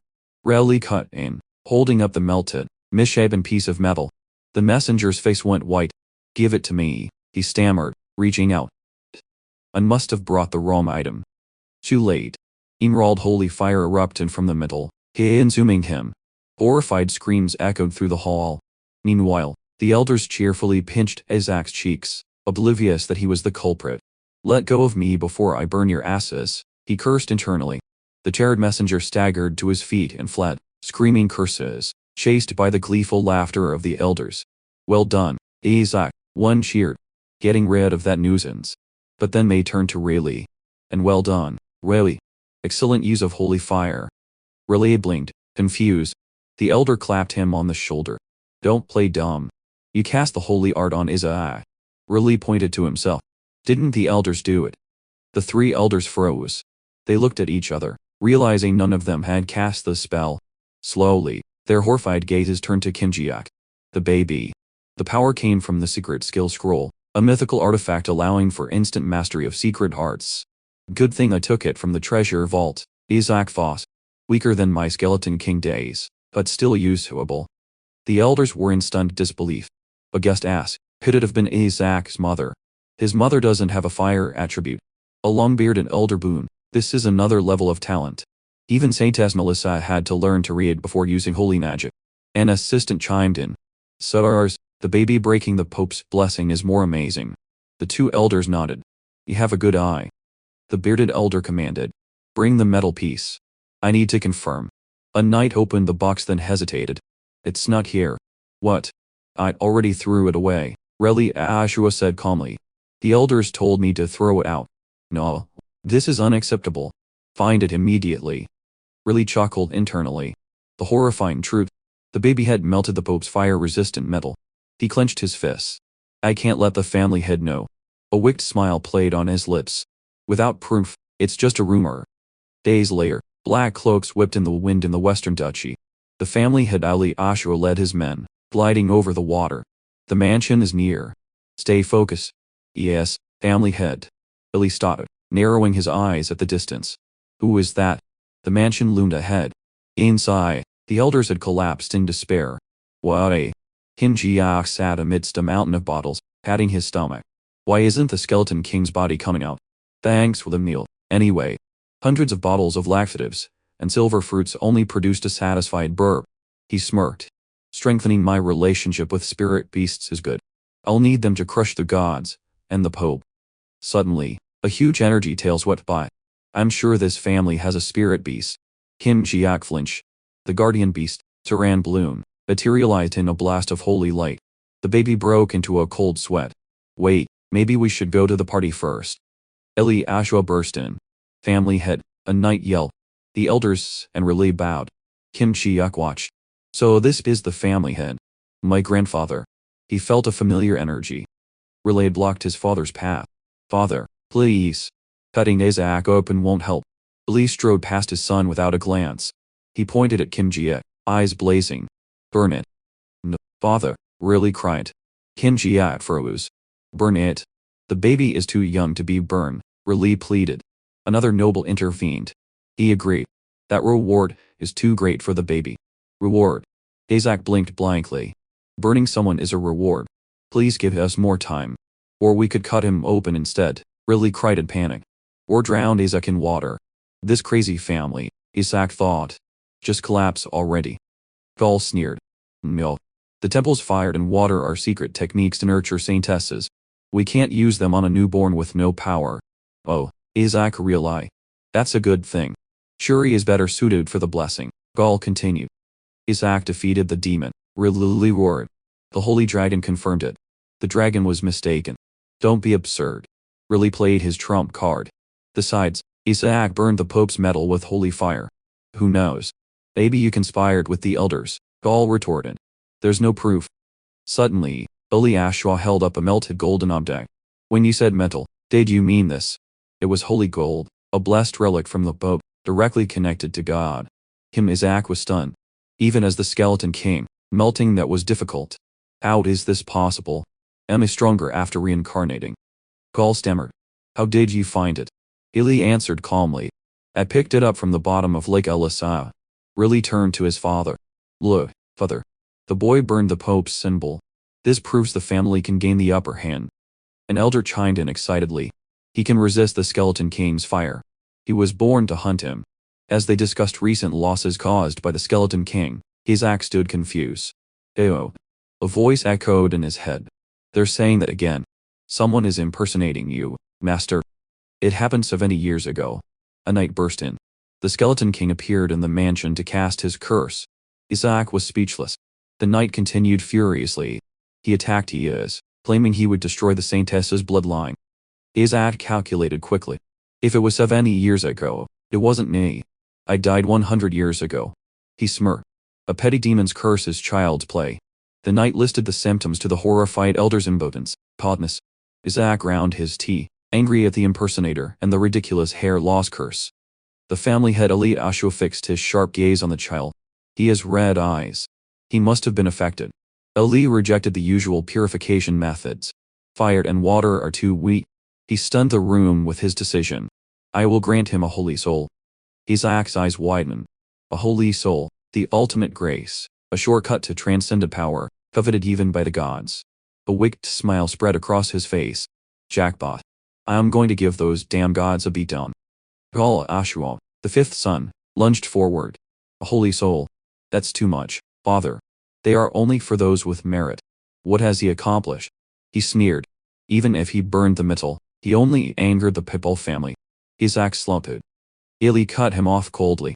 Tell me, Gal, what did you do when they sent us that humiliating gift? Gal froze. The family head roared, eyes blazing. They messed around on Ashura land. Yet you let them go, and now you defend them. Gal remained silent. Other than criticize my nephew, what have you done? Have you taken his life? Ili's eyes sharpened. Even beasts protect their young. The Ashua family protects everything. Isaac gloated internally. Ili continued, the youngest one protected our family's pride. Is that not glory? Gal collapsed to the floor. The order was given, gather everyone at the main building. Standing before his family, Ali announced, we will bless Isaac. Days later, Reli hurried after his father. Father, aren't you simply granting a holy soul? What do you mean? Ali stopped. Don't you understand? Using the temple's fire or water to purify the Skeleton King's curse would kill it. It's too intense. It would destroy everything demonic, preventing Isaac from learning exorcism. He'd never get past level 4. I will let Isaac choose between fire, water, and a holy soul. A family member smirked. So this is a test. He'd never give it away so easily. 3 orbs of energy hovered before Isaac. Choose one, Ili commanded. Reli held his breath. Fire, water, holy soul. Please choose the white one. The room was silent as the baby's small hand reached out. To everyone's astonishment, he grabbed the red fire orb. Isaac held his prize high and cheered. The scoffer turned to his disappointed companion. Don't be discouraged. Level 4 is enough for an Ashua child to bring glory to. A brilliant flash of light cut him off. The fire orb in Isaac's hand cracked, releasing an uncontrollable torrent of holy fire. What is this? The temple's flame. The elders cried in horror. From within the fire, a graceful, cracked-skinned form emerged. Reli was stunned. Impossible. That's a powerful holy soul. Even the patriarch, Ali Ashua, was pushed back by the force. Father. Gal screamed frantically. Don't make a fuss, Gal, Ili replied coldly. I never said there was only one soul. He smirked. The foundation of the Ashua house is water, but the boy used fire to melt the Pope's gold. I said a trap, and he chose the right answer. Chelak's calm shattered into rage. Eliot Ashua, you must have lost your mind. How dare you summon me, a king, to the mortal world? Her aura forced the elders to their knees. A killing intent filled the hall, followed by a wave of furious fire that swept everyone away. A holy defensive spell, the elders shouted in desperation. Father, are you trying to burn down our domain? Gal yelled over the roar of the flames. I did not summon it, Eli said calmly, pointing to the table. That boy did. Gal froze. Lily smiled, unused. That boy. Isaac broke into a cold sweat. I could actually die here. The fire spirit hovered majestically over the chaos. Isaac panicked. I only meant to summon a mid-tier spirit. How did it end up being king tier? A crazy thought crossed his mind. What if he used all my holy power? The shadow entity beside him realized what was happening. A fire that resists magic. That's right. A fire capable of converting mana into holy power. Master, this would be very useful. Yes. But how do you get someone like this to obey? Isaac thought, wringing his hands anxiously. A king-tier spirit meant a connection to the divine realm. Exactly what he wanted to avoid. It's the crazy holy spirit the gods severed ties with, an elder shouted. Illy stroked his chin. They criticized its hair color, didn't they? How petty. Silence, you lower beings. Shellac threw a blast of fire at the elder, then turned to Illy. I was not the one who summoned you, Illy said. He pointed at the infant. He did. Isaac forced an awkward smile. Are you insane? Shellac roared. You sacrificed a baby to Sun and Mei. Your family may be in decline, but how could you do that to a child?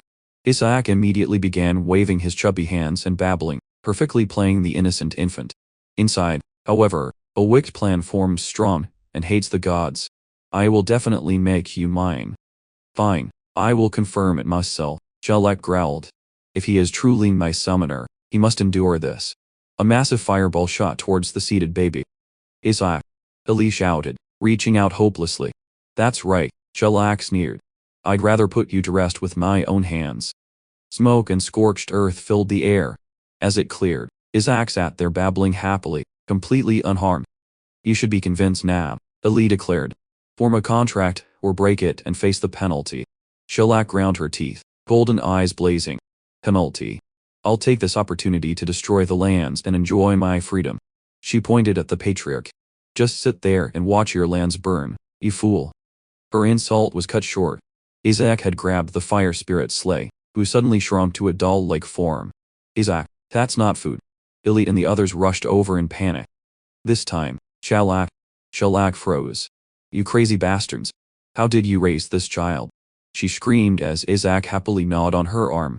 I'll retreat for now, but I will return this humiliation. Trying to teleport, Isaac thought, his eyes flashing red. See you later, fools. Shellac shouted, disappearing in a flash of light. We're trying to. Silence fell in the room. Isaac innocently chewed on the fire spirit doll, while his inner voice whispered. Too bad, isn't it? Shellac panicked. She hadn't disappeared. The Skeleton King's demonic energy bound her like a fiery chain, nullifying her magic. What the hell is this? An elder cried. Demonic energy. That's because he swallowed the Skeleton King's finger, Illy explained calmly, ignoring his son's horror. Shellac moaned. As the embodiment of holy light, she was extremely vulnerable. A power, it's disappearing. Father, please stop, Gaul pleaded. Sorry, can't do that, Illy replied. He turned to the spirit. Stay in my nephew's body, and purify the Skeleton King's mana. Do that, and I will let you go. Refuse, and I will let you be eaten. You lunatics, Shellac screamed. I would have cut ties long ago if this wasn't the saintly family, but she had no choice. She ground her teeth.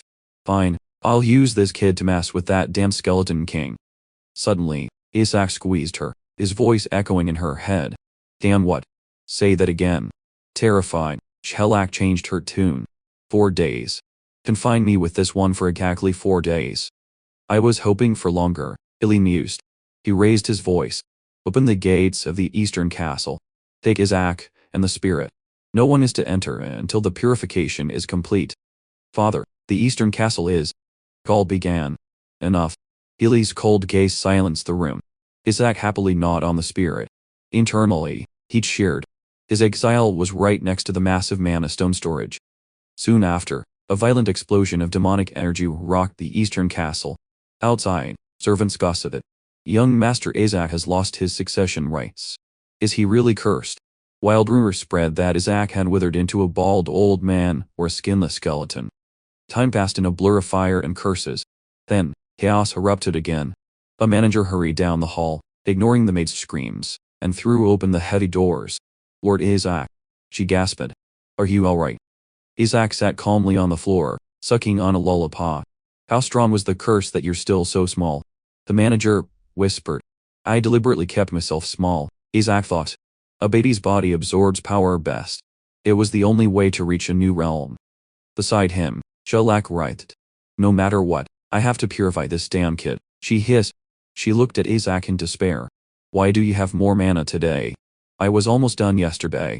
She screamed, unable to understand why the demonic energy kept pouring out of him. Isaac smirked, revealing the secret only to himself. Because I've been absorbing mana from the cores under the axe for 10 years, you fool. After a decade of effort, he had finally gathered enough. Shellac collapsed from exhaustion, while the dark entity within him rejoiced. Without a proper education, I can now use 6th level holy magic, he proudly declared to himself. It will be okay. Aster, the manager reported. The Pope is also mobilizing. Isaac turned. The Pope. She picked him up. They're going to execute the 14 henchmen of the Skeleton King for threatening the Empire. Isaac screamed internally. Are they insane? I need those guys. Unaware of his panic, the manager placed him in his crib. You damned scammers, he cursed. I have to do something. Elsewhere, a noble beamed at his son. Well done, Shuri. The youngest ordained priest. I hear the princess herself will attend your ceremony. It's nothing, Shuri replied with humble confidence. And your son, after all. That you are. You did well for. The father froze as Shuri vanished in a flash of blue light. Shuri. Shuri screamed as he was thrown through the air, slamming onto the floor. He looked up in horror at a familiar figure leaning against the railing. Hey, Shuri, Isaac said, his voice menacing. Do you want to die? Still haven't given up laying. You think getting into the academy is a big deal? You crazy bastard. Shuri cursed internally. All your accomplishments are thanks to my training, Isaac declared smugly. I tried my best too. Do you think it's easy to be at the top of the class? Shuri retorted, then deflated. But it's true. Without you, I couldn't have done it. Maybe I should prepare for that too, Isaac mumbled. Shuri explained that most holy magic could only be used after ordination. You will help me, Shuri, Isaac commanded, flying towards him. Sensing the killing intent, Shuri stood at attention. How can I help? Isaac smiled sinisterly. Hand over everything, the competition rewards. Whatever Gaul gave you, all of it, the devil, Shuri thought. He hugged Isaac to change the subject. By the way, what's this about the Skeleton King's subordinates being killed? Since the incident at the Relic Vault, they've stopped following orders. They're just waiting to die so they'll be executed. Isaac turned away, determined. There's no other way. I'll do it this year. Do you what? The priest ordination ceremony. You haven't even entered the academy. How can you do that? Isaac glared. Are you laughing? No. Shuri hastily explained. You can be ordained through a letter of recommendation, but it requires achievements that prove your qualifications. You have to save a famous person's life. Isaac realized he only had a month. He grabbed Shuri by the collar. The princess will be there, right? Yes. But. And the princess is a person of very high social standing, isn't she? A sinister smile appeared on Isaac's face. He had a plan. Meanwhile, at the Eshwa Mansion's training grounds, a silver-haired man stood with his arms crossed. Really, he ordered 2 guests. Isaac will not go to the capital. Sir, he needs to attend this year's founding festival, the female teacher pleaded. It's where all saintly candidates are ordained. The family had remained cold. Though Isaac had been in seclusion for 10 years, the nobility still whispered about the miracle he had performed 17 years ago, eager to see him return. The teacher pressed on. It's my lifelong wish to educate him. The ceremony coincides with the princess's birthday. She played her trump card. Even the Pope will be there. The family had paused. The Pope. The news that the Pope would personally bestow the title of hero, a power-multiplying tool, and a golden opportunity, stunned the man. The family had tried to back out. Isaac is not old enough to be ordained. What does age mean in the face of talent? The female teacher retorted. Faced with the educator's persistence, the family had sighed. Fine, have it your way. The teacher cheered, but the family head gave a meaningful smile. However, you must take responsibility for your words. Meanwhile, Isaac sat smugly in the lap of an emaciated Shuri Ashua. Memories of the mansion's explosion returned. A stranger had watched the blaze from afar, muttering, so it's over there. He had identified the terrifying power unleashed a king-tier, magic-resistant Holy Spirit, specifically the one who had failed to become king due to a personality disorder. A dark plan for the papal family collected Holy Spirits. If he stole this one, his position would be secured. He had an ace up his sleeve, a plant capable of nullifying holy power. He would suppress Isaac, trigger the Skeleton King's demonic energy, and reap the benefits. This is the room, Professor. The door opened, and the eager guests entered. We finally get to meet young Master Isaac. One man remarked. His appearance hasn't changed from 10 years ago. Isaac's innocent red eyes looked up. He grinned. Welcome to my recommendation letters. The teachers clutched their chests, smitten. Oh, my heart. Only the family head was immune, glaring at the child. How dare you seduce me, you cheeky brat. Isaac decided to make his move. He pushed holy power into the man holding him to trigger the Skeleton King's energy. Come on, Lose control. Silent. Nothing happened. Isaac nuzzled his head into the man's chest, feigning innocence while panic rose. Why is there no reaction? I used enough power. The fire spirit on his head snapped. Hey kid, kill that priest. The man smiled triumphantly. A king tier spirit. My chance. He clutched a handkerchief in his pocket that emitted a dark vapor. Isaac innocently reached for a cloth to wipe his sweat, then froze at the scent. Don't tell me. He had walked into a trap. Suddenly, the fire spirit coughed violently, clutching her neck as her sacred energy went haywire. Dark power erupted from her. Jelak screamed frantically. It's losing control. Be careful, Professor. The mastermind crushed a magic ring. Now's the time. A ball of fire formed in his palm, the ultimate pain spell. He launched the destructive energy at the spirit under the guise of suppression. Jelak shrieked in agony as the flames consumed her. Isaac just smiled. Did you really think that would work? The butler and manager rushed in. Isaac, young master, the audience has gathered. Enough. Isaac looked at the energy ball in his hand and closed his eyes. The chaotic demonic energy was instantly drawn towards the cradle, surging through the room and pushing back the witnesses in horror. What? Young master Isaac is absorbing the demonic energy himself. Isaac's eyes opened, his red pupils glowing. He snapped his fingers. The demonic energy has been dealt with. He gestured to the spirit. You should stop Sue. Pure blue sacred energy enveloped the fire spirit, instantly quelling her frenzy. Blue sacred energy. Oh my god, the butler gasped. The manager gaped, suspended in midair. Jelak calmed, her flames extinguished. She stared at her body, shocked by the power that had subdued her. The teachers cheered. He controlled the skeleton king's energy and pacified the spirit. The butler looked at his young master, his voice trembling. A miracle, Isaac. Tears welled in his eyes. He finally spoke. I am so proud. Internally, Kim Ji-ak was annoyed. Damn it. Why was that the important part? The crowd cheered, unaware of the baby's calculations. Meanwhile, the observer collapsed. Damn it. How could this happen?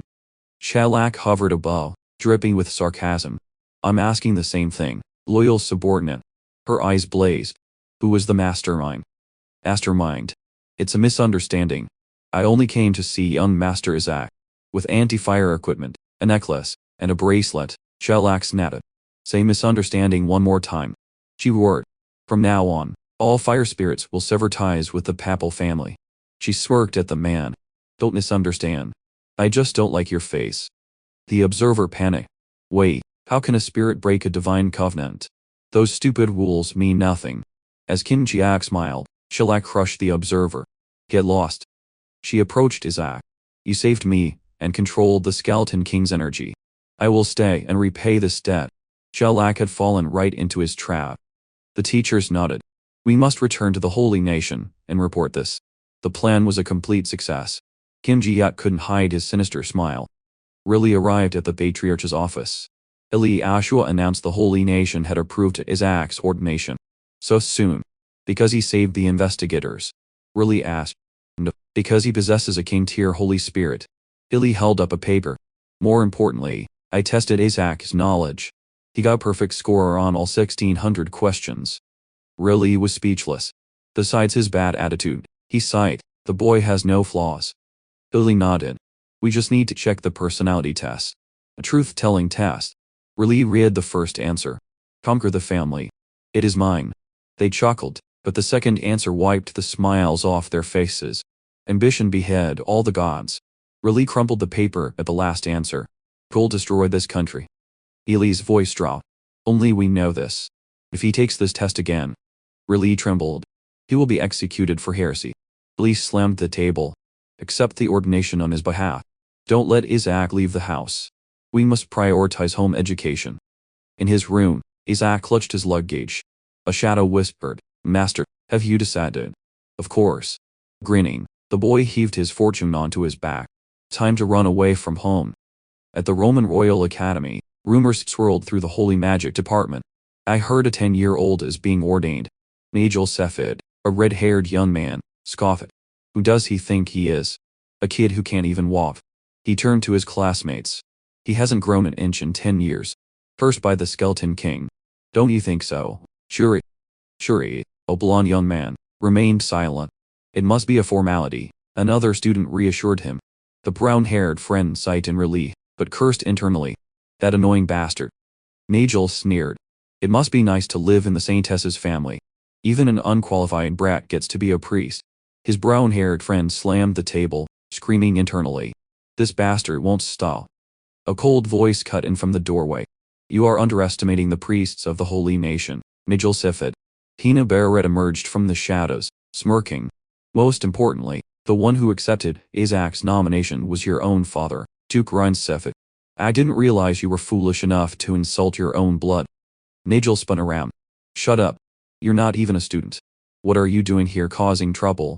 I was invited, Hina replied calmly, as an advisor and holy magic instructor for your graduating class. Nigel and his friends froze. Hina turned his attention to Shuri. I'm worried about you too, Shuri. Since Isaac is cursed and can't become a priest, we can only hope the Ashura family survives until you become the patriarch. Shuri stood rigid, curious at the implication he was just a placeholder. Hina smiled, telling himself to hold back. On it. I don't need your help, Shuri snarled. He turned his back, storming out. Mind your own business. In his luxurious dorm, Shuri threw a book to the floor. You bastards. How dare they mock me? He paced the empty room, fuming. My family doesn't even care about my ordination because of that useless runaway brat. He held his head in despair. He should just go bald like the Skeleton King. A small figure crawled out of a suitcase, eyes murderous. What did you just say? Shuri panicked. Hair loss. Do you want to die? I'm here to be ordained, Kim Ji-ek explained, dusting himself off.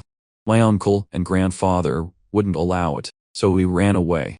He clutched a strange object, his expression changing. Putting that aside, look at you, carelessly letting trash from the papal family call you a placeholder. Shuri tried to speak. Shut up. An invisible force knocked Shuri down. Isaac lunged, punching and kicking mercilessly. How dare he disrespect the Ashua family? The Ashua house is mine.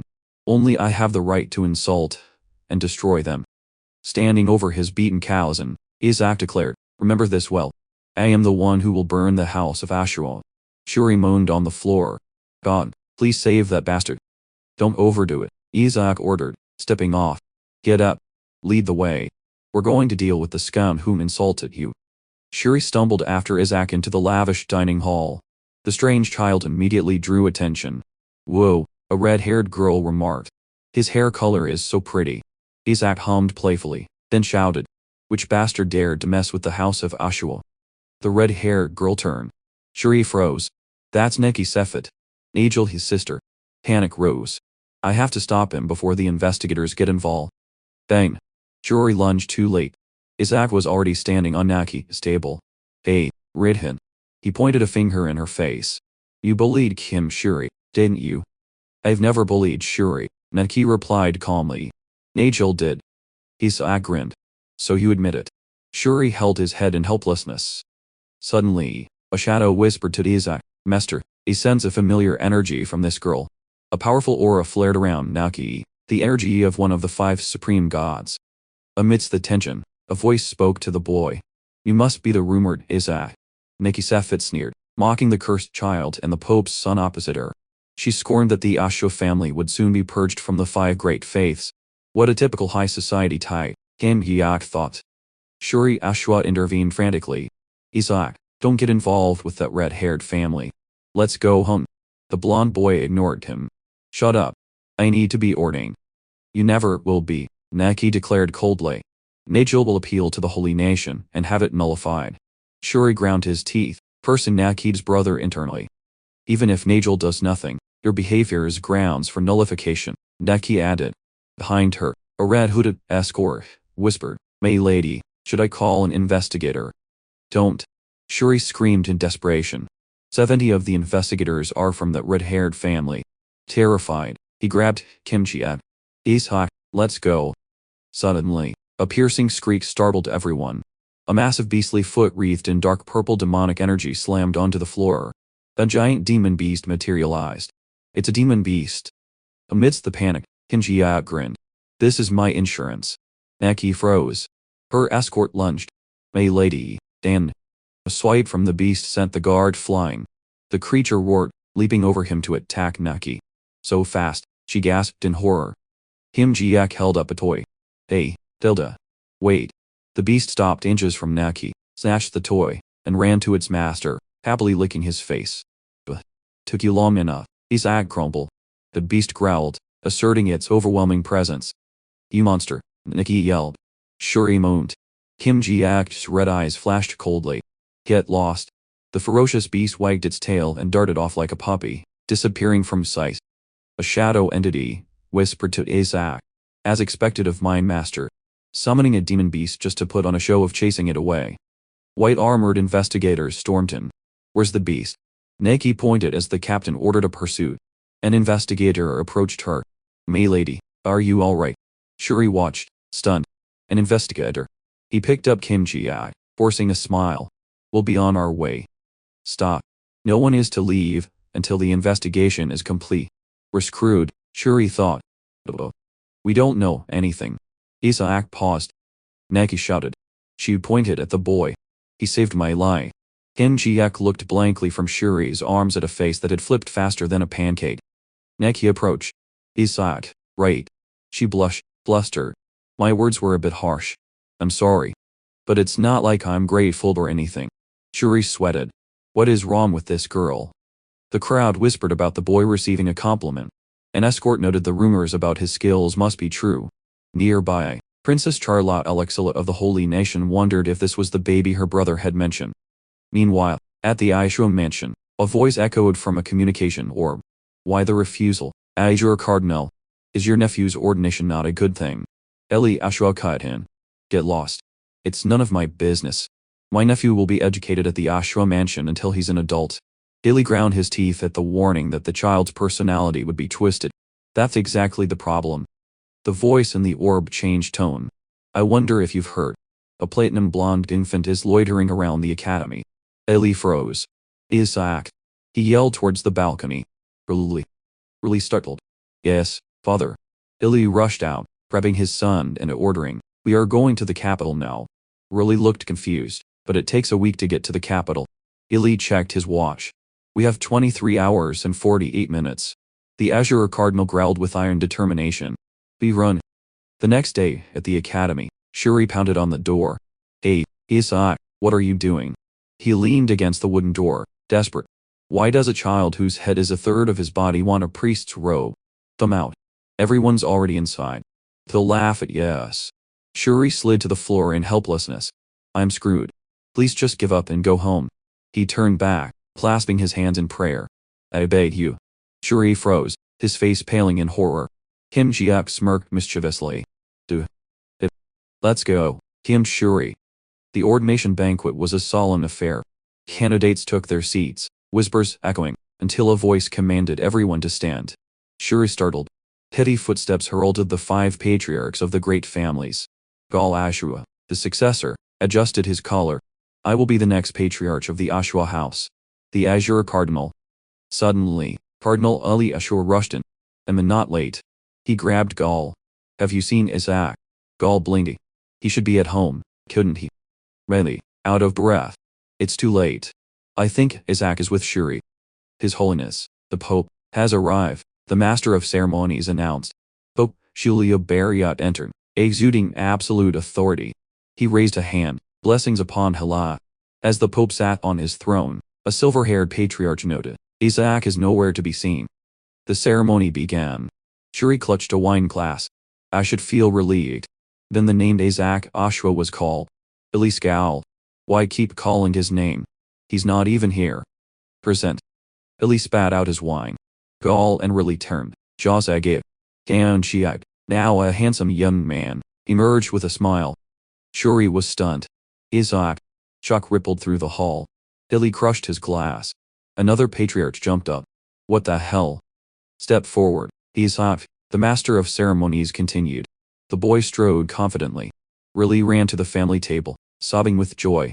Isaac, when did you grow up so fast? You're even wearing the suit I had made. Whispers erupted. Isn't he a baby? Is the curse broken? Kim Ji-ak ignored them, a mysterious smile on his face. A red-haired patriarch crushed his armrest. Skeleton King, what have you done to Isaac? Eli roared, fearing his nephew was being manipulated. My son does not smile like that. A silver-haired candidate observed thoughtfully. Has the Ashura family's curse disappeared? He mused that it might be a blessing. Hien Chiak reached the throne where Pope Giulio Bariat sat. He silently sized up the man. He's the Pope. The energy coming off him is insane. A crazy thought entered Kim Ji-yak's mind. Or should I just behead him right now? Ali and Reli were horrified. Ali panicked. I have to stop him. He pushed the red-haired patriarch, causing a commotion. Boot. My hand slipped.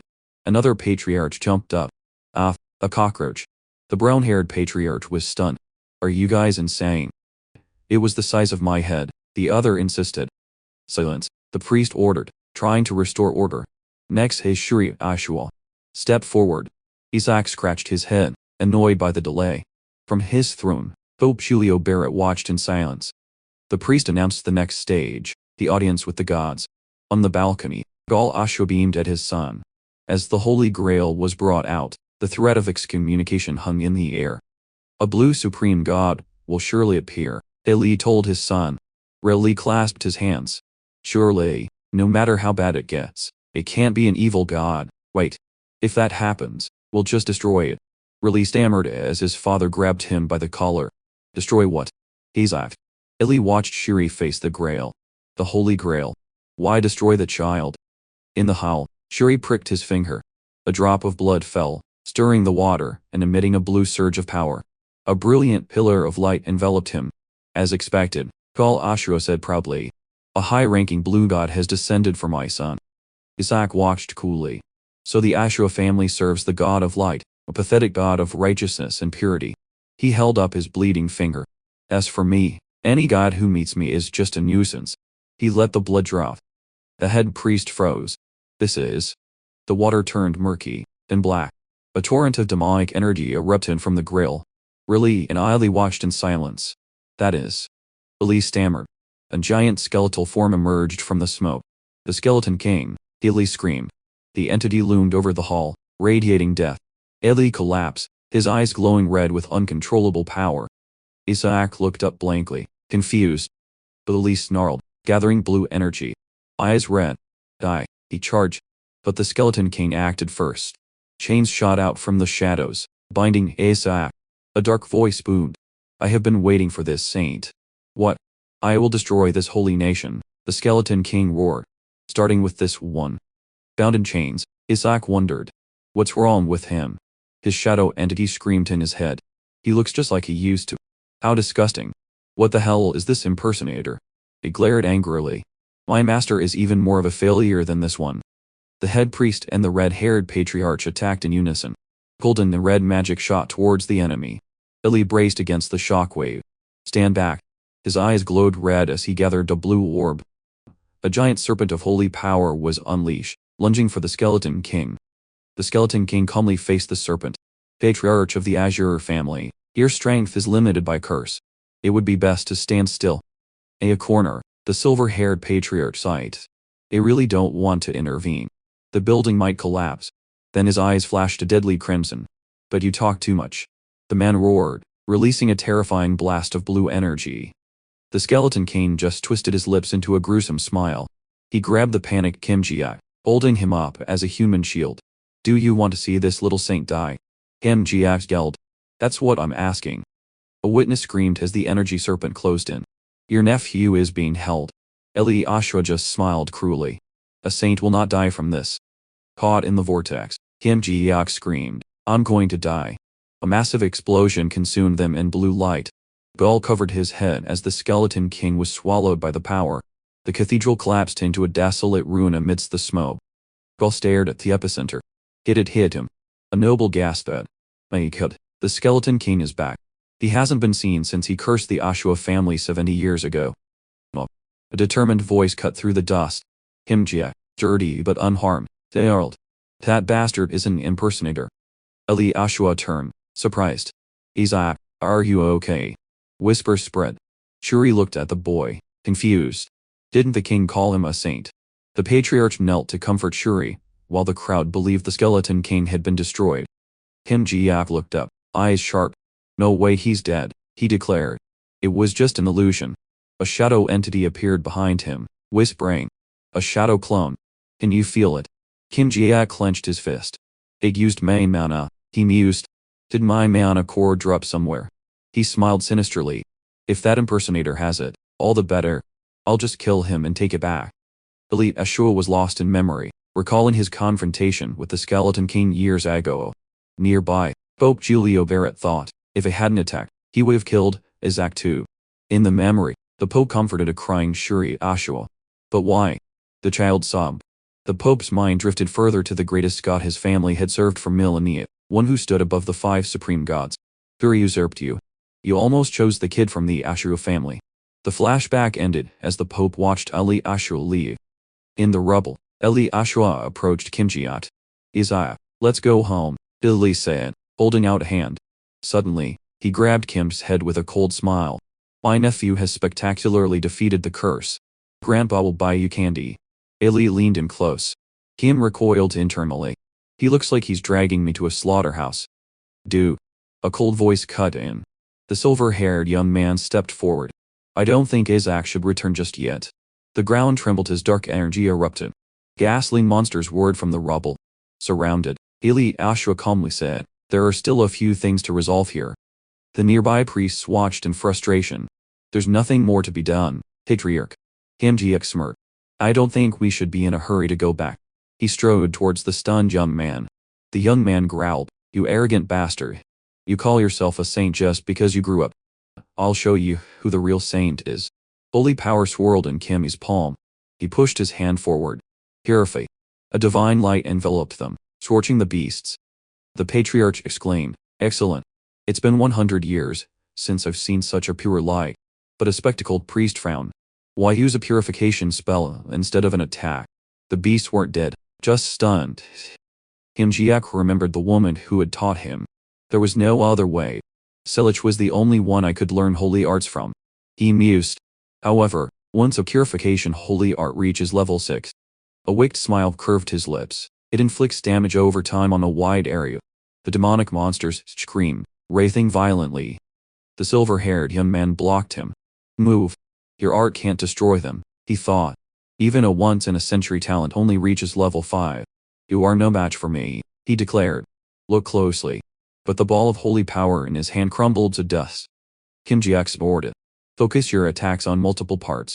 The young man turned angrily. Don't you know anything? These monsters have extreme regenerative abilities. Isaac's laughter drowned out his words. He crossed his arms, smirking. You kid, you don't know anything. Those are decoys. He scanned the rubble. Where is the core? Blue divine power poured from his palm, sweeping across the room. Found it. He focused on a small, glowing bug. The silver-haired young man frowned. It's just a bug. Without a word, Isaac stabbed it with a pin. Dark energy exploded outward, hitting the young man. He collapsed. Isaac smirked, holding up the remains. It slowly poisons humans. Simultaneously, the other students fell, their bodies convulsing. The silver-haired young man gazed, remembering the enemy's threat. That skeleton, it wants to destroy the holy nation. Isaac smiled wickedly, and these students are its future. While the priests shouted orders amidst the chaos, Isaac watched calmly until a golden power swept through the hall. His eyes widened. Wait. If you purify them all at once. The remaining dark energy lingered around the students. The shadow entity whispered, Master, this is our chance. Isaac grinned. You are a genius. Pope Giulio Barrett raised his staff. A boundless light filled the room, absorbing the toxins. Isaac and the young man were stunned. The Pope smiled benevolently. You need not worry about the poison. You useless bastards, Kim Ji-ak muttered. His plan was ruined. A heavy stomp shook the floor. A giant wolf demon materialized. You dare to challenge the great king. It roared. Despair. I will drag you to your graves with me. Isaac's red eyes flashed. A wave of invisible pressure slammed into the beast. This power, the wolf gazed. As it was blown away, it heard Isaac's dismissive voice as if it's a big deal. During the cleanup, the silver-haired young man stared at Isaac. He dismissed a demon with a single glance. He clenched his fists. Impossible. He grabbed a passing student. That skill. Only the Pope can use it. Meanwhile, news of the Skeleton King spread, causing a stir. At a high council meeting, Pope Giulio announced there was a problem with the holy water basin. We are investigating. Was it outsiders? The Patriarch asked. Only partially. The truth was revealed. The Holy Dragon's barrier, at the Asho Mansion, was weakening. At the Asho Mansion, Kim Ji-ak read the newspaper. The invasion weakened the barrier. Since the dragon is connected to the royal family, the Pope isn't responsible. Smart. My nephew is such a good reader. A surprised voice rang out. His uncle clapped insincerely. Congratulations on your ordination, nephew. Relit Ashua beamed. Isaac of ours is now fluent. He can finally read the Skeleton King's cursed letter. The door flew open. The Azure Cardinal Elit Ashwat entered. Allen. Good. You're both here. Isaac, can you leave us for a moment? As Kim Ji-ak left, Eli wasted no time. Third level holy art, absolute soundproofing. Silence enveloped the room. Rili asked, was the soundproofing really necessary? Cole looked equally confused. It's about Isaac, Eli said gravely. During the ordination, I think Isaac was chosen by an evil god. He let the words hang in the air. It was clearly not a normal summon. That symbol has never appeared before. He lowered his voice. Only the Pope and the Golden Cardinal saw it, and the Pope tried to kill it. Unless it was an evil god, there's no way he would have done that. Gaul mumbled. If it wasn't an evil god. A realization hit him. Could it be a symbol of the Golden Faith? The Golden Faith. Rayleigh shouted. They're obsessed with purity, Gaul explained. They wouldn't overlook our family summoning one of their gods. Billy nodded. It could even be a god they've never summoned themselves. Isaac must have done it, Rayleigh exclaimed. Unlikely, Gaul said flatly, deflating him. Use a holy relic as bait for Shuri, Healy commanded. Gaul, investigate the Papal family. If you do well, Shuri will be rewarded, and Isaac will be under special supervision until his internship begins. Eli clenched his fist. If Isaac fails, it's a test of faith again. The image of a strange dark priest flashed in their minds. Treason. We must prevent it at all costs. You will be starting your internship soon, Healy ground out. Ridley was rambling about the past when Isaac cut him off. Stop it. It sounds like military service. An intern whispered earnestly, do your best. This evaluation decides your future.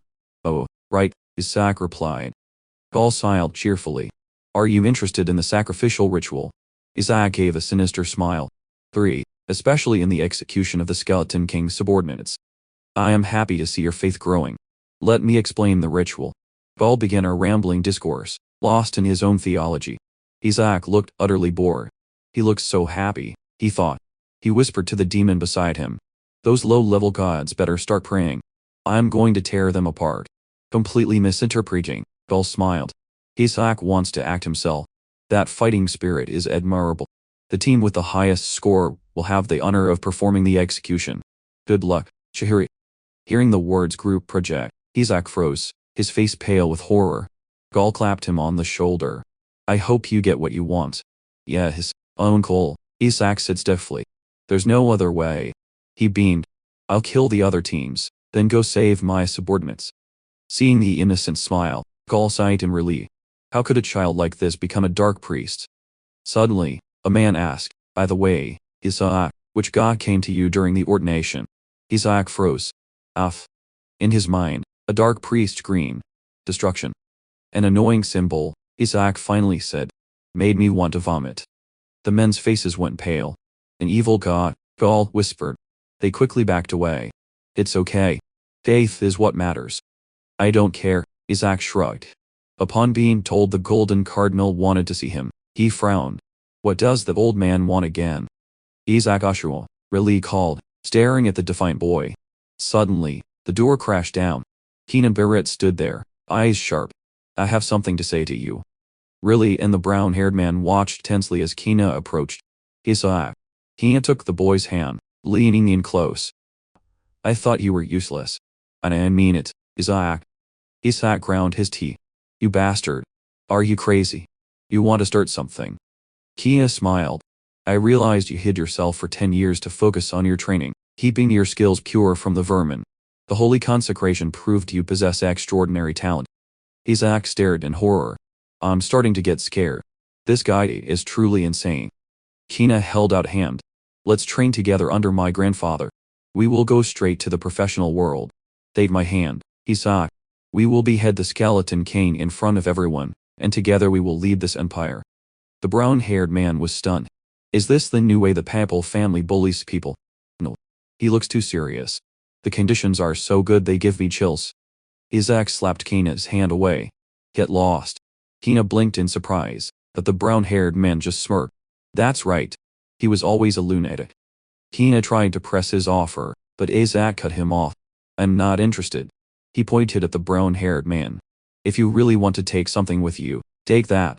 He's on a whole other level from you. The brown-haired man fumed in silence. Kina lost his patience. You have extraordinary talent.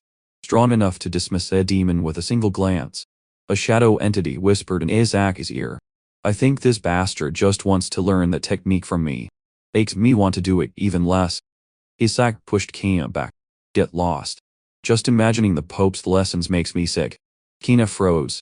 Did you just say my grandfather is so disgusting he makes you want to vomit? Of course. I wanted to behead him on the spot. A hand clamped over Isaac's mouth. The force of the arrival sent Riley and the others stumbling. My nephew is busy. A commanding voice said. Iluli Ashura, the Azure Cardinal, slung the boy over his shoulder. Don't loiter around him anymore. Kina screamed as Isaac was hauled away. If you play with him, that trashy nature will rub off on you. Eli growled, clenching his hand. Left behind, Kina could only stare in shock. Slung over the shoulder, a venomous vow formed in Kim Ji-e's heart. You Ashua, I will destroy your entire family. Now a new challenge awaited. The Pentagon test. A trial overseen by the cardinals of the four great faiths white, blue, and black. I have to pass this test to become a priest, no matter what, Kim Ji told himself. Dressed in his internship uniform, he asked, my teammates are here, right? He soon realized the teams were formed along family lines as set up to incite faction wars. Nearby, Shuri Ashua boasted loudly about arranging a team full of acquaintances.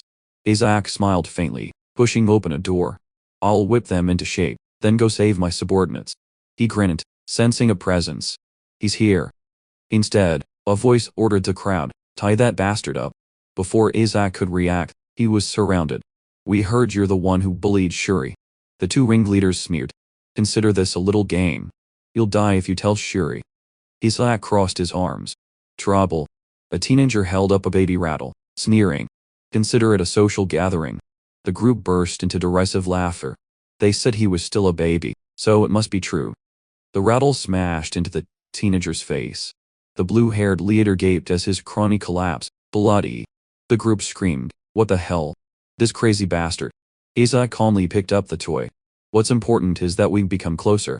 He flashed a savage smile as the rattle radiated dark energy. Well then, let's get real close, everyone. Amidst desperate screams, Isaac held the rattle aloft like a punishing relic. Shuri Ashua stared in disbelief at the scene. Isaac was perched atop a human pyramid. Isaac, I'm only asking, because I don't understand, Shuri said, bewildered. You call this a social gathering? The crushed figures below cried out, Shuri, save us. He's your cousin. Shuri blushed, stammering. Thank you for playing with my cousin. Then he screamed in desperation. What the hell are you thinking? The criteria is unity. Unity? Isaac asked innocently. Don't you see they're forming a pyramid? That's more than enough unity.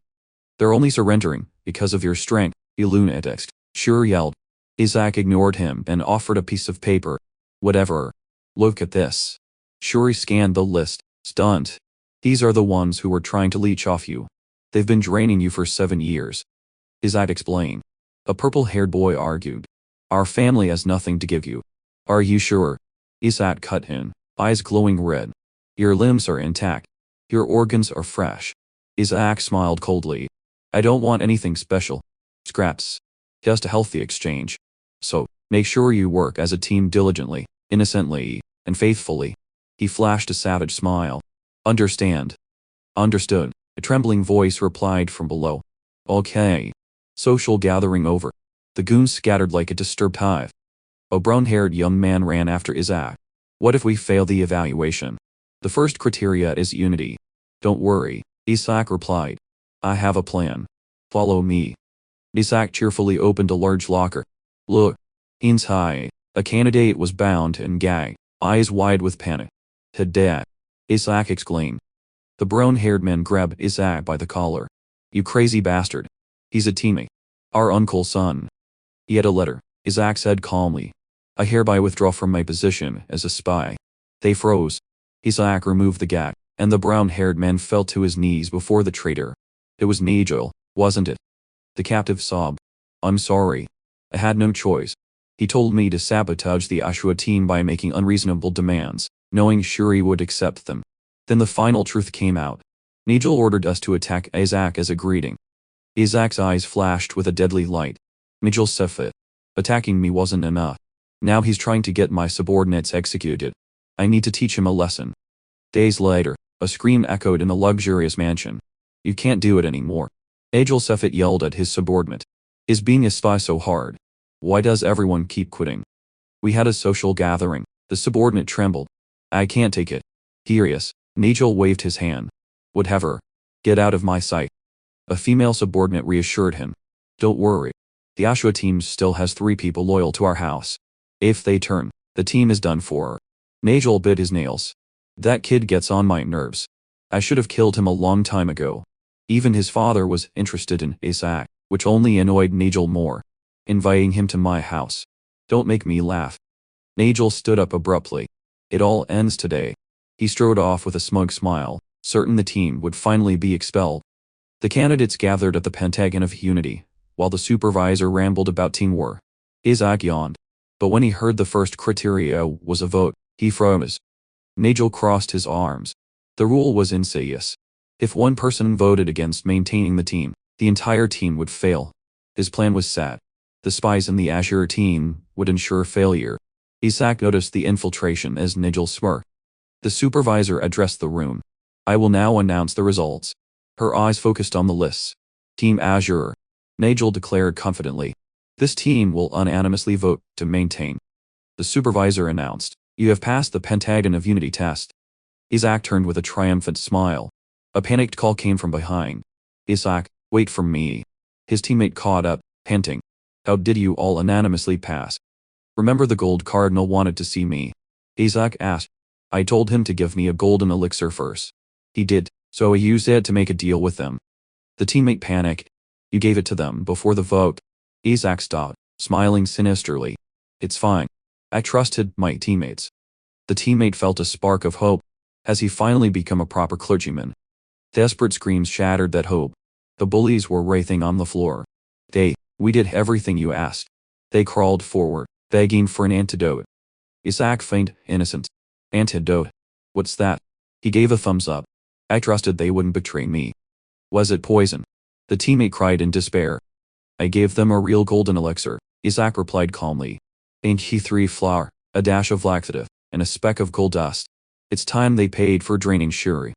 Please, we passed the test, the bullies begged. All right, I'll keep my promise. Where did I put it? Isaac cheerfully held up a package. Found it. His teammate froze. That crazy bastard. It's a used diaper. As a bully crawled towards it, Shuri Ashua screamed in horror. Suddenly, Nigel Sefit kicked the door open. Give me back my subordinates, you bastard. I don't know how you bought them. But his men transformed into demons, attacking their former master. Shuri rushed to block them. Isaac cursed the interruption. Isaac looked down at the stunned Nigel. I heard you told them that humans seek overwhelming power in critical moments. Nigel ground his teeth. You're wrong. Their top priority is survival. No one can challenge death. Isaac smirked, his eyes glowing red. Nigel broke into a cold sweat. Impossible. The killing intent crushed him. Are those the eyes of a human? In the Holy Nation, a high-ranking cleric sat at his desk. Enter. 7 days to see an apprentice. What a nuisance. The aide entered timidly. So, Isaac refuses to come. He also said, next time, send a very large gold nugget. The gold cardinal exploded, a killing aura filling the room. Bring that bastard before me. Meanwhile, Nigel Sefit walked down the hall, seething. He stopped before a group of strangers. What are you loitering around the dorms? The group leader replied nervously, cursing his luck at running into someone from the Red Clan. Isaac appeared. Why are you late? I need the stuff for the tea party. The servants quickly played along, stammering excuses. Nigel froze, realizing he was caught in another play. As the servants turned to leave, Nigel unleashed a purifying hellfire, consuming one in desperate screams. Standing over the charred corpse, Nigel glared at Isaac. I have something to say to you. Nigel Sefit sneered, radiating a weak divine power. Don't you want to try a fun test of fate? Shuri Ashua panicked. Meadow, they'll be burned at the stake. At worst, the whole family will be destroyed. Nigel tightened his red band. I have a convenient item that reacts the moment you touch it. Use this. Suddenly, a cold voice cut in from the shadows. Isaac Ashua. Cardinal Barrett stepped forward, towering over Nigel. I didn't expect you to refuse my summons just to play games. The gold cardinal's face was twisted in anger. Am I a joke to you? He grabbed Nigel by the collar. Do you take me for a fool? Nigel froze. Cardinal Barrett, I didn't expect someone from the Red Clan to touch my servant. Nigel turned to Kim Jiak. Damn it, he's with Barrett. I apologize, sir. Kim Jiak placed a hand on his chest, feigning innocence. As you can see, young Master Nigel here forbade me from associating with the Gold Clan. I couldn't respond in time. Nigel's jaw dropped. When did I say that? He scrambled to save the situation. And why would a cardinal summon an intern? It's against the rules. Kim Jiak covered his mouth and whispered something to the cardinal, then smiled. Well, this is fun. The cardinal turned an icy glare on Nigel, the third son of the Red Clan. It seems you have too much free time. I have overlooked your actions out of respect for your father until now. No, wait, it's not like that. I will assign additional tasks to your team from the cathedral, Barrett ordered. Nigel howled in despair. Now the cardinal addressed Isaac. Come to my room. Sir, I apologize, Kim Jiak said smoothly. But I must see the Red Cardinal first. He has summoned me as well. The blatant lie left Nigel speechless. The Red Cardinal just summoned you? Barrett asked doubtfully. Yes, Isaac, sure. Nigel broke into a cold sweat. I never told him he was summoned. How does he know? At this rate, Barrett will underestimate me. I have to get out of here. Desperate, Nigel threw an arm over Isaac's shoulder. Exactly. I came to summon Isaac myself. I'll take him. The cardinal gave him a cold look that made Nigel flinch. You have a prior appointment. So be it. Oh. Barrett waved them away, then muttered as he left. But since you have inconvenienced the Gold Clan, expect more tasks starting tomorrow. Nigel roared in silent rage. He tried to regain his composure, but when he turned, Kim Jiak was gone. Where did that bastard go? Nigel screamed. A nearby candidate pointed down the hall. He went to sleep. Sleep. He said he needed to sleep early to grow. Nigel ground his teeth. It's only 2 p. He banged on the door, but inside Kim Jiak was already fast asleep, completely ignoring the noise. 3 days later, the only sound in the hallway was the dry squeak of a mop. Nigel Seffet mopped the floor, muttering, Isaac Ashua, I'm going to kill you. He collapsed, howling. Where was the justice in cleaning 18 hours a day? He could only complain to his father through the communication orb about his incompetence. I have to get that brat to my father, Nigel resolved. I'll ambush him in the prayer room. 6 hours passed. His patience was wearing thin when a teammate burst in. What are you doing? We still have work. As Nigel was dragged away, he yelled, Wait, I need to see Isaac. Then he froze. In the distance, Kim Jiak stood watching, smiling and waving as his nemesis was hauled away in despair. Isaac laughed. Another candidate approached. Fontaine. That was cruel. Did you come here just to provoke him? It was fun, Isaac replied. The shadow entity asked why the Red Cardinal was necessary. Because Cardinal Barrett will never give us a king rating, Isaac explained. The talent ranking system flashed, from the irreplaceable king tier to the worthless skeleton tier. The shadow cursed. If Barrett gives us a skeleton rating, we'll be expelled. He just wants me to die. His companion dropped a bombshell. Your mother was engaged to Cardinal Barrett. Isaac froze. His father had stolen the Cardinal's fiancée. He jumped as his shadow entity poked its head out of a paper bag. Ally with the Red Cardinal to keep Barrett in check, the friend urged. The plan was simple. Ensure Barrett's faction passed the Red faction's test to create a tacit alliance. Yes, this works, Isaac thought. A bloody hand clamped over his mouth. His teammate turned in confusion. What did you just say? He sat alone in the silent prayer room. Isaac. In a magnificent room, the Golden Cardinal heard a knock. He granted entry, and the door exploded in flames. Isaac emerged from the smoke. Hello, kidnapper. Are you well? He sneered. You act all elegant, but you send your servants to kidnap me. You impudent brat. I have something to discuss. Oh, I'm sure, Isaac interjected. Summoning me because I ignored you. Isaac Ashua, the cardinal said gravely. I want to adopt you into the Gold Clan. Isaac was stunned. Adopt. Rage flared. Is this a game? A plot to suppress the Ashua family? There are no strings attached, the cardinal said. Leave the house of Ashua. Join the house of Barrett. Isaac grew suspicious. Is it because the fake skeleton king called me a saint? He brushed it off. What do I get if I become your son? The cardinal smiled knowingly. A brat who negotiates. We will give you everything the Ashua family cannot. Isaac laughed dismissively. The Ashua family lacks for nothing. I heard they're trying to confine you. Isaac stiffened. The cardinal's voice boomed over the image of a kneeling friar. The Vatican demands restraint. The Gold Clan does not. We will support everything you want to do. Isaac narrowed his eyes. Not enough. Unless you make me the next head of the Barrett family. The cardinal paused. I thought you were aiming to be a saint. Now you want the papacy too. Joining my side would be beneficial. I am a man of the Vatican, after all. Offered territory, gold, tax exemption, and status. Isaac finally nodded. I will consider it. Excellent. We begin immediately. Wait, don't tell the Ashua family yet. Very well. Isaac grinned. I will keep it a secret myself.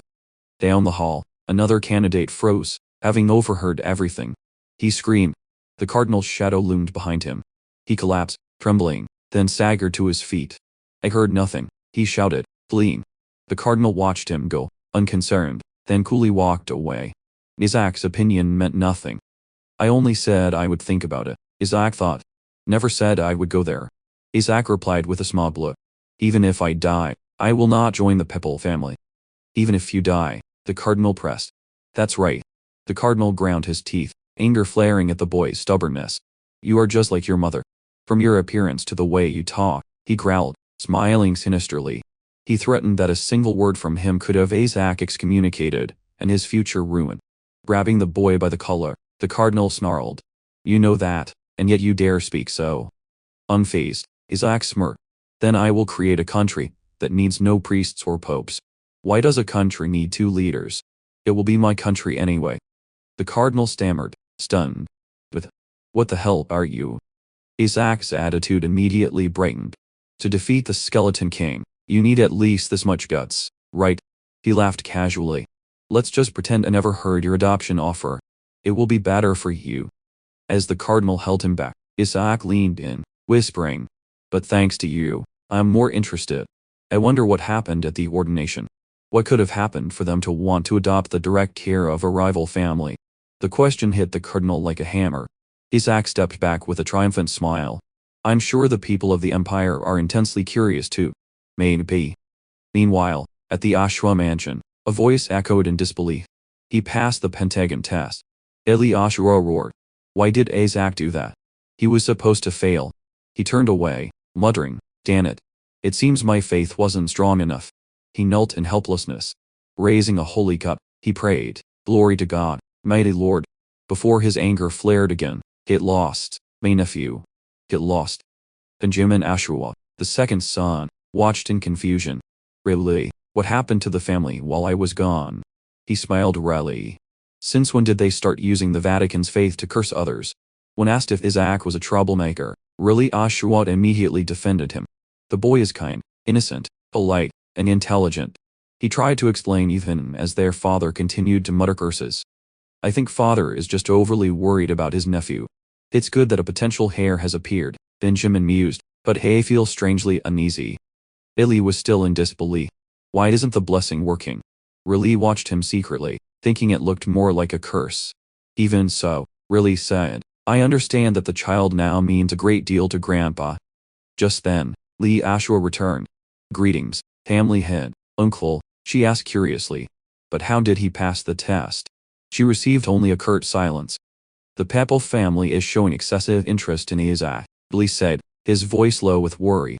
He is too excellent for his ordination to be delayed, Riley thought anxiously. A heavy, oppressive atmosphere settled over the three men. Benjamin suddenly noticed an envelope. Father, who sent that letter? Italy sighed sorrowfully. It's from your fourth brother. He looked at his sons coldly. It belongs to your brother. Riley was stunned. Mole. He sent a letter. The arrogant contents of the letter stabbed at the patriarch's pride like a knife. Riley snarled. This is why we need to re-educate Isaac. If you don't think Isaac is capable, really, then you will be the next patriarch. But the boy passed the harmony test. Benjamin tried to soothe him. Perhaps there is still hope. The clockwork bird in Ellie's hand suddenly squawked. Absurd. Hope my ass. It transformed into the fire spirit, Shellac. What is it, Shellac? Ellie asked calmly. That bastard is going around using his rattle to beat up the other kids, Shellac accused furiously. Benjamin sighed. That's Isaac all right. Riley was speechless. The boy had even poisoned and blackmailed his teammates to pass the test. As Ellie tried to calm down, Shuri Ashur rushed in. Cardinal Barrett has asked to adopt Isaac. A dead silence filled the room. Benjamin quickly defended. Father, Isaac is an Ashur. There's no way he would abandon us. Shuri stammered, revealing Isaac's response. He said, excellent. What did he do to trick Isaac? Riley grabbed Shuri, roaring. The nearby servants whispered, money will solve it. Ellie's furious voice boomed. His grandfather is standing right here, and they dare to steal my family. The patriarch's killing intent filled the room. A treasure chest creaked open, gold glittering inside. Onlookers gasped. It's all from the Barrett family, an apprentice mumbled. Just for Isaac. So the rumors about his connection to the Pope are true. Isaac thought. Compensation. Hush money. He looked at the gold. Mind racing with plots. Then an apprentice held up a banner for the Ashua family. Isaac of the Azure Faith. Isaac froze. The gold is fine, but what is that? Why? A messenger handed him a letter. The patriarch sent this. That stingy old man. Sweat broke out. Isaac broke the seal. Inside was a picture of Ellie Ashua making a heart symbol with a caption. You are one of his. Isaac recoiled in horror. Why are they doing this to me? Suddenly, a figure materialized, startling the crowd. Isaac jumped. Lee Ashua. He went pale, trembling as he spotted the mistress beside her. The mistress too. What? Panic rose. Damn it, Ellis. Do you know how hard I've tried to avoid you? He grabbed two apprentices, looking for an escape. A brown-haired apprentice shook Isaac. Whoa, that looked so real. That video from the communication orb, right? Isaac punched him in the face. You bastard. You scared the hell out of me. He growled. I thought she was actually here. A commanding voice echoed from the orb. You must be Isaac. The projection of Melissa Ashua smiled. I heard you grew up fast. So you really did defeat the Skeleton King's curse. I'm impressed. Isaac exhaled. Good thing it's just a projection. If she met me in person, she'd know I was the Skeleton King. I hear you were recently kidnapped by his forces, Alyssa continued, her eyes sharp and cold. You must have suffered. Elsewhere, a blue-haired woman called, Isaac. Isaac froze. No way. Can she sense me through the orb? The woman turned to a young man nearby, radiating hostility. Why do I sense Isaac's power on you? Jiak pieced it together. It's because I swallowed the Skeleton King's finger 10 years ago. He returned to reality as Melissa and Lee suddenly materialized in the flesh. Melissa smiled at the young man who had swallowed the finger. I've heard from Riley. Isaac couldn't be here anyway. Jiak ground his teeth nearby. Nigel Sefik grumbled to his companion about the Saintess's presence. Melissa walked straight up to him. Because I am concerned about you, the third son of the Red Clan. As she exposed his failures, an invisible force slammed Nigel to the ground. While Nigel stumbled, Lee stuck her tongue out at a stunned Jiak. Melissa turned to him. I have prepared a special reward anyway. Jiak's eyes lit up. A gift. Money. The reward was a nightmare. My ultimate technique. The technique that defeated even the Skeleton King. The boy gaped in horror at the priceless gift. Humiliated, Nigel roared as his teammates dragged him away. The blue-haired woman observed the crowd, her eyes hardening. This won't do. Suddenly, Melissa's voice rang out, directed at a kneeling apprentice. Did you think I would tolerate you poisoning your teammates? Molek, a spy and son of a fallen count, spoke up. Saintess, I must speak about Jiak. His qualifications should be revoked. He put on a sinister expression, then switched to mock tears. Jiak gave us poison to pass the harmony test. The accusation hung in the hall. Molek's sob, playing to the crowd. A saintly candidate using poison. Melissa looked genuinely confused. She was horrified by the accusation, while Isaac stood behind her, indifferent. In the crowd, Nigel Sefet whispered, Excellent. Get him expelled, and I'll let you on my team immediately. The blue-haired woman called, And yeah. He startled. Melissa's demeanor changed instantly. Did you think poison alone would be enough? She growled, leaving Molech confused. It's not effective for improving mental strength. You did a poor job. Molech frantically grabbed her hand. Wait, Saintess, Kim Ji-ek really did beat us black and blue. Melissa turned to lecture Isaac. Remember, hitting the flesh is no use. Next time, break their bones. She prepared to demonstrate herself, but Leah stopped her. Bill, please. It'll kill the child. Molech screamed. Lee offered a hand to the terrified spy. Want a hand? I can break them cleanly in one go. Her smile was terrifyingly bright as Molech's screams echoed. Isaac stepped in. No need. I'll handle it. Melissa watched in silence as he bent over the cowering spy. You should have listened when I threatened you. Isaac grabbed him by the collar. From now on, you are my meat shield, and my servant. Molech cursed internally. The Ashua family are all insane. In a sunlit room within a grand building, Isaac scratched his head. Can't she ask? Do you want to be the family head? Yes, sure. Melissa pressed. What will you do if you succeed? Get rid of the saintesses. Molech screamed, but Isaac gagged the spy. The boy declared confidently, I will defeat the skeleton king. He turned to the mistress. You should quit being a saintess too, Grandma. Lee was stunned. Melissa just contemplated his audacity, then smiled mysteriously. I have committed a sin that no one should. Flashback. A young Leah held a wooden sword, listening to Melissa talk about a once-in-a-millennium opportunity to kill the skeleton king. However, I failed to do so, Melissa said, stroking the child's head. Back in the present, she finished. Even so, God did not forgive me. Because of me, the Ashua family is cursed. That is the burden I must bear. What sin did you commit? Isaac pressed. Melissa just smiled. Lee quickly defended her. I'm sure she had her reasons.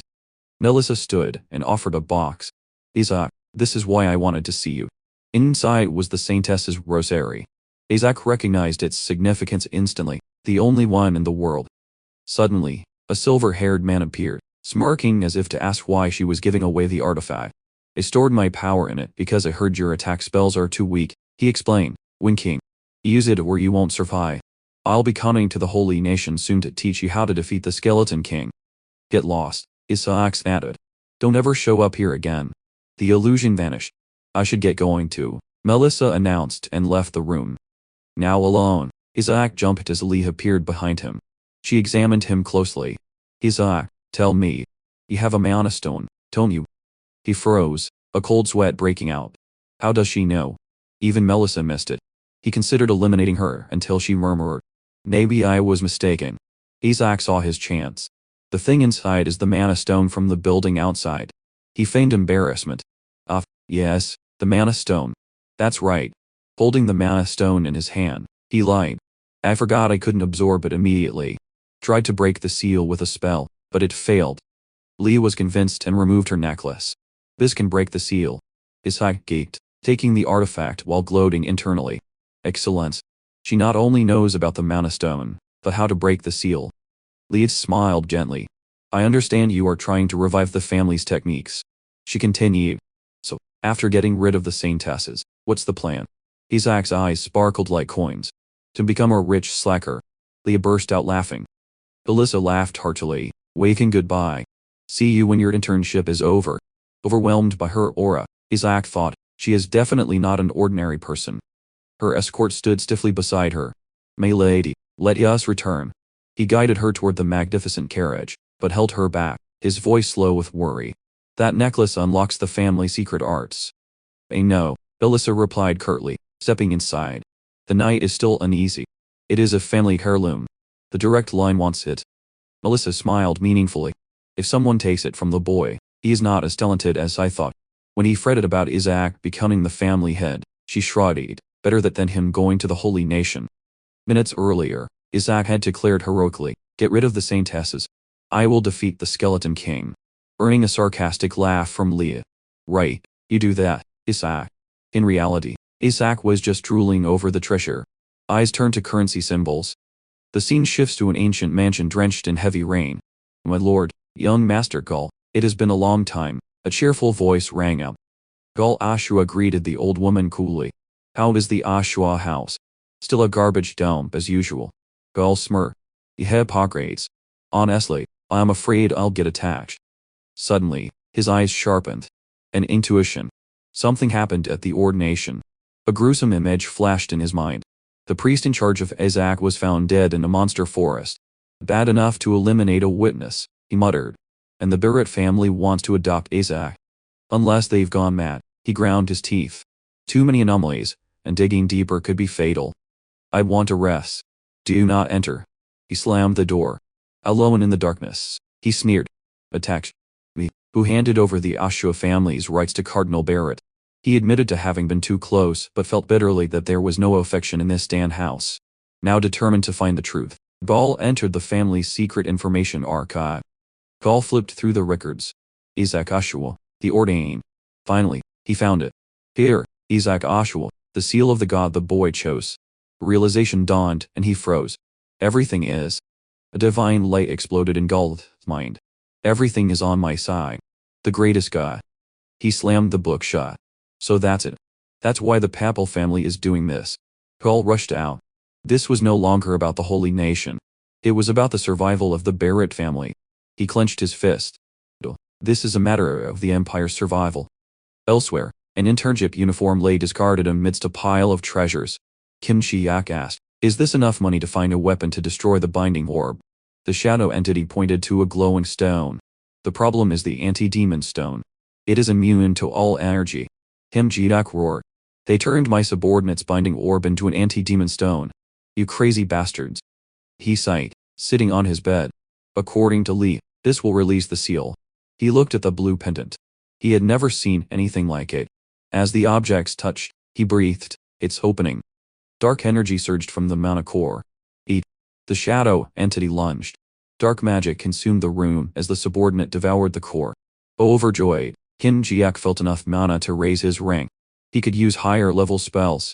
Now he laughed maniacally, drunk with power, and the shadow roared along with him.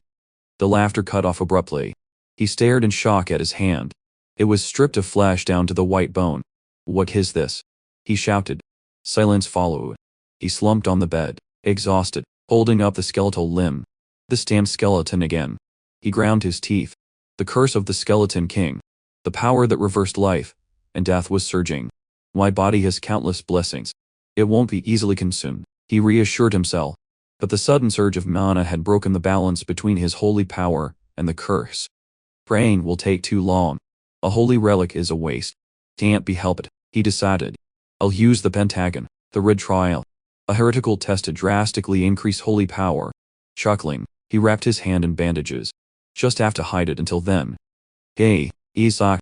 Another apprentice burst in. Panic. What are you doing? It's bad. Kim Chi-yak froze, but the boy became suspicious. Why are you laughing alone? It's creepy. And why are you hiding your hand? Are you hurt? Him stammered, but the boy lunged. Let me see. He ripped off the bandages. Bones. Are those bones? Master, erase his memory, the shadow screamed. Too risky. The boy was stunned. Could it be? Your rotten morality is, because of this decaying body. Kim Chi-yak blinked at the pity in the boy's eyes. You should have said something. People think you're evil, because of this. The boy recalled the Ashua family's history. Talent always came with a flaw. Just like that ancestor. Should I just kill him? Kim thought. The boy grabbed him. Tell Grandpa. He can fix you. You're going to die young. Kim Chi-yak played along. He couldn't reveal his identity. Don't tell Grandpa or my uncles. He clasped his bony hands, feigning innocence. I don't want to worry them. Besides, the pentagon is more important, he declared heroically. I want to personally execute the Skeleton King's henchmen before I die. The other boy stood speechless, moved to tears. Kim Chi-yak. He turned to leave, dropping a tantalizing line. Don't worry, I won't die so easily. His new friend took the bait. There's a way to live. Tell me. Seizing the opportunity, Kim Chi-yak turned with a sinister smile. His red eyes glowed. I need you to deliver something to the cardinal of the Red Faction. 20 days later, an angry shout echoed in the hall. Isaac, you devil. Gaunt apprentices listed their grievances. One nearly died from a bomb in the bathroom. Another found poisonous gas in his pillow, and a third suffered from food poisoning. Meanwhile, the culprit, Kim Chi, innocently chewed on bread. Did they not like my training plan? Curious. An apprentice held up a target list. These are ridiculous ways to die. Those are your goals, Jia calmly replied. He stood and pointed to a large pile of sacks. Now put these on. The group was confused to find they were heavy sandbags. We're priests, not knights, they protested. You want us to do physical training? Jiak explained they needed to prepare for the upcoming Pentagon test. The next test is intellectual, someone retorted. He admitted casually, putting on weighted gloves. I changed the order. The next test is the Red Pentagon, a physical test. He held up his fist cheerfully. Our project will be different. The group was speechless. Stop chatting, Diadko ordered. Grab a sandbag. We're running 50 laps around the field. A brown-haired apprentice snarled. Absurd. How can you change the order? And 50 laps? You're insane. Jiak held up a scroll. And Miss Bo. He smiled menacingly. 100 laps. He ground out the words. If we don't get first place, you'll regret it. From a distance, his yell echoed. Run, you bastards. After the session, an exhausted apprentice threw down his gear. Damn it, forget it. We don't need to try this hard. In the lounge, another lamented. 2 kings are enough. We already have one. The blue pentagon will surely give us the next king. Jiat grabbed him by the collar. Are you kidding? We need at least 5. Friends held back a shouting blonde boy. Red and gold will never give us a king. Besides, the next test is gold. Why train like this? Another added. The order is an imperial tradition. Who gave you permission to mess with it? Just then, an apprentice rushed in, panting. News: the next test is the Red Pentagon. The group was stunned. The Red Cardinal spoke to the Gold Cardinal and changed the order. Horror set in. The Red Pentagon is one-on-one combat. If we fail this time, we fail the entire program. They all turned to Kim Chiak. Now that the next test is decided, Chiak stood with his arms crossed and a sinister smile. Shall we begin our training? Days later at the Royal Training Center, the air was thick with tension. Nazir Zep grumbled. Damn it, I can't believe Dad listened to Isaac. Nearby, his father, Leon Zep, mused. Isaac said he'd show me something interesting. Now it's a team match. Despite the change, Nazir smirked. Whatever. Why worry about the Azure team led by Shuri Ashwal? He was sure the battle-specialized Red Clan would never lose to such a weak team. Charge. Nazir rallied his teammates, rushing into the arena. We'll take care of them in a flash. But as they entered, their smiles froze. In the stand, the Red Cardinal Leon Sepet frowned. Opposite them, the Azure team appeared.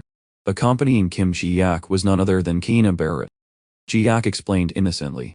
My Kabir had a stomachache. He grinned, pointing to Kena. Luckily, I found a replacement. It's just training, so it should be fine, right? Nazir Zepet's face froze. Amidst the crowd's whispers, Kina Barrett stepped forward, radiating the power of a high-ranking priest. Leon Zepet turned to the Gold Cardinal. This has gone too far, Leon said. Why did you put Kina on the Azure team? He paused, realizing the Cardinal looked just as confused. Flashback. Kim Chiak offered Kina a deal. If you clean up the small fry, will you teach me a powerful technique? Present. Nazir Zepet stood watching, betrayal on his face. This is cheating, he roared. She's not an intern. Why is a high-level individual interfering? Kina replied coldly. I refused my promotion. I gave up my privileges to remain an intern like Isaac Ashwal. The stadium froze. Kina looked at the referee. Well, have you decided? The referee wiped sweat from his brow. Kina Barrett is officially still a low-ranking priest. She has not taken the Pentagon test. There are no rules against her participation. Absurd. Nazir yelled from behind. Kim Chiak gloated. Nazir ground his teeth. Damn it. The team can't beat Kina, and we still have to face Isaac. This is a guaranteed loss. On the Azure team, Captain Shuri Ashua trembled. If it's a one-on-one duel between captains, we might win. Isaac noticed the trembling and grinned. What's wrong? Need to use the bathroom. I told you to go beforehand. Shuri wasn't laughing. You should be the captain. We only got this far because of you. Shuri grabbed Isaac's collar, his desperation exploding. Class president, skipping grades, top marks, passing the harmony test. It was all you, not me. Isaac removed Shuri's hand. I'm a good teacher, but not everyone can keep up. You did. He glanced at the enemy. Nazir isn't weak, but if you're right, Taking down that redhead won't be hard. Isaac suddenly brightened, cutting Shuri off. Oh, either way, his face twisted into a demonic grin. If you lose, I'll be the first to stab you, you bastard. Shuri stammered. Understood. The speakers crackled. 5 minutes to start. Both teams prepare for battle. In the stands, a girl with a blue ribbon watched nervously. Young Master Isaac. Beside her, a silver-haired man frowned. Hina is with them, but this is a disadvantage for both Isaac and Shuri. He glared at the opponents. Those bastards from the Red Clan. They've already used destruction magic on the field. The child-sized Isaac laughed wickedly, saying as if holding invisible chains. Hey, they, nah it. Wait. A purple aura enveloped his team. In the stands, the man gaped. Is that the holy art of Azure? The girl nodded. The spirit-raising holy art. Isaac asked me to teach it to him. They recoiled in horror as the Azure team charged like wild beasts. How can that be spirit-raising? It's only supposed to boost morale. They look like monsters. Isaac smirked. My secret, the priesthood doesn't know. Spirit-raising plus herbal doping. He roared a name beastification. He surveyed his army. I've prepared their bodies for this. It's time to make the most of it. Giant magic circles glowed in the center of the arena. Isaac smiled faintly. As it started, a brilliant pink light erupted from the formation. The energy peaked. From the ground, a terrifying power surged. The crowd roared. Oh, that's... A giant statue materialized. A voice echoed. The guardian god of the Red Clan, the god of justice. A Red team member shouted, Pray. Pray for the Red god's blessing. Nearby, a teammate of Kim Ji-at clasped his hands. We have to win. Suddenly, Shuri Ashu shot forward like a phantom, striking the statue's chest. It shattered, debris raining down on the horrified Azure team. Kim Ji-ak put on an innocent face. Oops, I didn't mean to. The statue's head exploded. Isaac, a teammate shook Isaac. Have you dropped that habit? Stop getting into fights. A Red team member shouted. Isaac Ashu beheaded the Red god's statue. An opponent lunged, grabbing him by the collar. Isaac Ashu. Hina Barrett screamed. You broke a god statue. How? Her shock turned to curiosity, and she clung to him. What spell was that? Teach me. Isaac glanced coldly. So what? In the stands, a supporter prayed with a smile. Besides the golden god, all other gods are worthless. Oh, gods, please save this one too. An opponent grabbed Isaac, laughing. Isaac, you bastard. You tested the limits of this training ground. His teammate pushed him. You have to apologize, Isaac. Here, I'm very sorry. Above, the two cardinals observed the chaos. Leon Sabet smiled sinisterly. A troublesome, unpredictable child. It will be fun to break him. The golden-haired cardinal retorted. Isn't the problem with the Red Clan? You let a statue be destroyed by an intern. Check your faith first. I will not touch Isaac. The air grew tense, feeling auras clashing. Leon Sepet contained his anger. You little snake, it would be overkill to start a heresy trial over an intern. A voice cut through the tension. Continue the pentagon. Nazar Sepet startled at the mental command. This is an order, Nazar. He looked up to the balcony, meeting his father's cold eyes. The ruthless command followed, shrouded in dark energy. Turn Isaac Ashua into a redacted. The referee shouted. The rules of the Red Pentagon are simple. Find the real necklace among the fakes. The first team to find it wins. Isaac's teammate muttered. The captain chooses the permanent holder. That choice is crucial. Nazar Sabet gathered his team, finding them nervous. Real left. It's just the Azure clan. Shuri Ashua trembled. I want to resign as captain. Isaac grabbed his collar. What are you doing? Hand out the necklaces. Azir sneered. Shuri is weak. This will be easy. We only need to worry about Kana. The Red team agreed dismissively. They only know how to hunt monsters. Fools. The referee raised his hand. Begin. The Red team charged, but the Azure team froze in horror. Kim Ji-ak was already charging forward, laughing maniacally. He thought with morbid glee. A test where I can legally beat up these disgusting priests. Shuri Ashua stammered. Is that really a human face? Nazar yelled, oblivious. Don't be afraid. Their code of honor prevents an attack. Isaac laughed provocatively. Come on, you priest interns. He swung a giant spiked mace and roared. Bring me your captain. A single blow sent the entire Red team flying. A female priest was stunned. What was that? I thought their code of honor. Kim Ji-ek strode forward. Bring me your captain. He licked his weapon. Do that, and you will live. Another voice from the Azure team echoed the cry. Nazar Sepet stumbled back as his teammates fell. Someone, help. An Azure commander shouted. Hold the formation. Do not retreat. Tina Barrett saw an opening and charged. Stop them. A red member shouted. Another warned. It's a feint. Nazar, watch out. Nazar watched the approach, smirking. Just as I thought. You're amazing, Hanan. He raised his voice, but too shallow. I've seen through you. A magic vortex surrounded Kana. A clone spell, she realized. Nazar pointed. Get her. The red team charged, but a high-level binding spell descended, freezing their formation. Kina clicked her tongue. Saved, but still caught in Nazar's vortex. An invisible energy blast erupted, knocking Nazar down. He staggered to his feet, eyes wailed, a maniacal grin on his face. Get them. The Azure team, eyes red with frenzied power, tore through their opponents. Nazar dodged, shouting, it's just a beastification trick, just a light enhancement. In another corner, Shuri Ashua trembled as he was cornered. Found you, Shuri, Nazar growled, his fist glowing red. I'll take an arm as a souvenir. In the stands, a woman screamed, really, that magic is. Watch out. Shuri sweated, gritting his teeth. Damn it. Isaac's voice echoed in his head. It's okay, Shuri. Just listen. Flashback. Nazar will try to duel you, Isaac had said. He's always looked down on you. Present. Shuri's eyes hardened. Nazar laughed, attacking. It's over, you fool. Shuri's eyes flashed blue. Energy exploded, deflecting the blow. Shuri. Really screamed from the stands. Isaac smiled, smiled. That's right, that's it. Shuri grabbed Nazar by the collar. Prove you're not weak. You fool, Nazar froze. Duh. Shuri threw him over his shoulder, slamming him into the arena floor. The ground spider-webbed from the impact. Nazar lay motionless in the rubble, eyes vacant. Shuri roared, his anger unabated. Do you know why Ayer's technique is forbidden on humans? He panted over Nazar. Because it only works on demons. No, Shuri answered the silence. Because the human body cannot withstand that power. The arena was silent, save for their heavy breathing.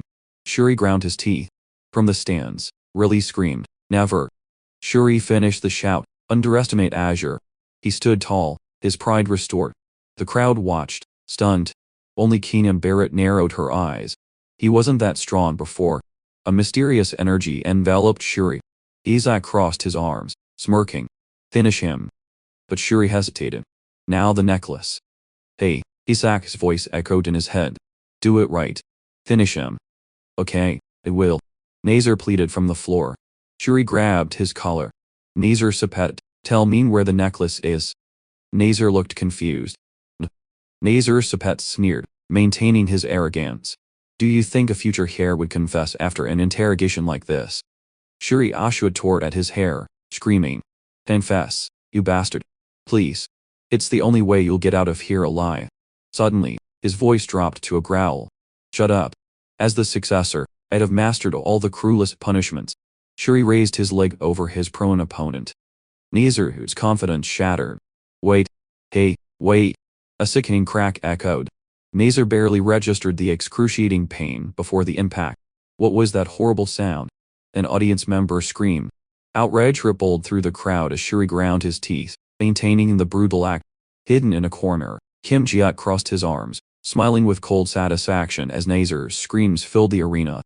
In the stands, a red-haired man closed his eyes in pain. Shuri's voice cut through like a curse. I told you to confess. Nazar's teammates could take no more. They roared and charged. Shuri, you bastard. Nazar. Tina Barrett blocked their path. She stated coldly. None of you are going anywhere. She tapped her foot and a giant holy circle erupted. The enemy purging spell activated, binding the red team in paralyzing streams of light. A blinding explosion followed, instantly neutralizing them. Crumpled on the floor, Nazar realized the truth. Those bastards, they pretended to be caught. Shuri looked down, ready to take the necklace. Amidst the defeated, Kim Ji-ek stood tall. The horrified losers realized. He planned this all along. Isaac smiled triumphantly. Everything was in the palm of his hand. A terrified opponent shouted. You did all this just to force Nazar to confess. He'll never talk. What are you talking about? Isaac asked innocently. He turned his back, his voice cold. You all know where the necklace is too. Isaac's elder ring began to glow. Now then. Panic seized Shuri Ashua. Hey, wait.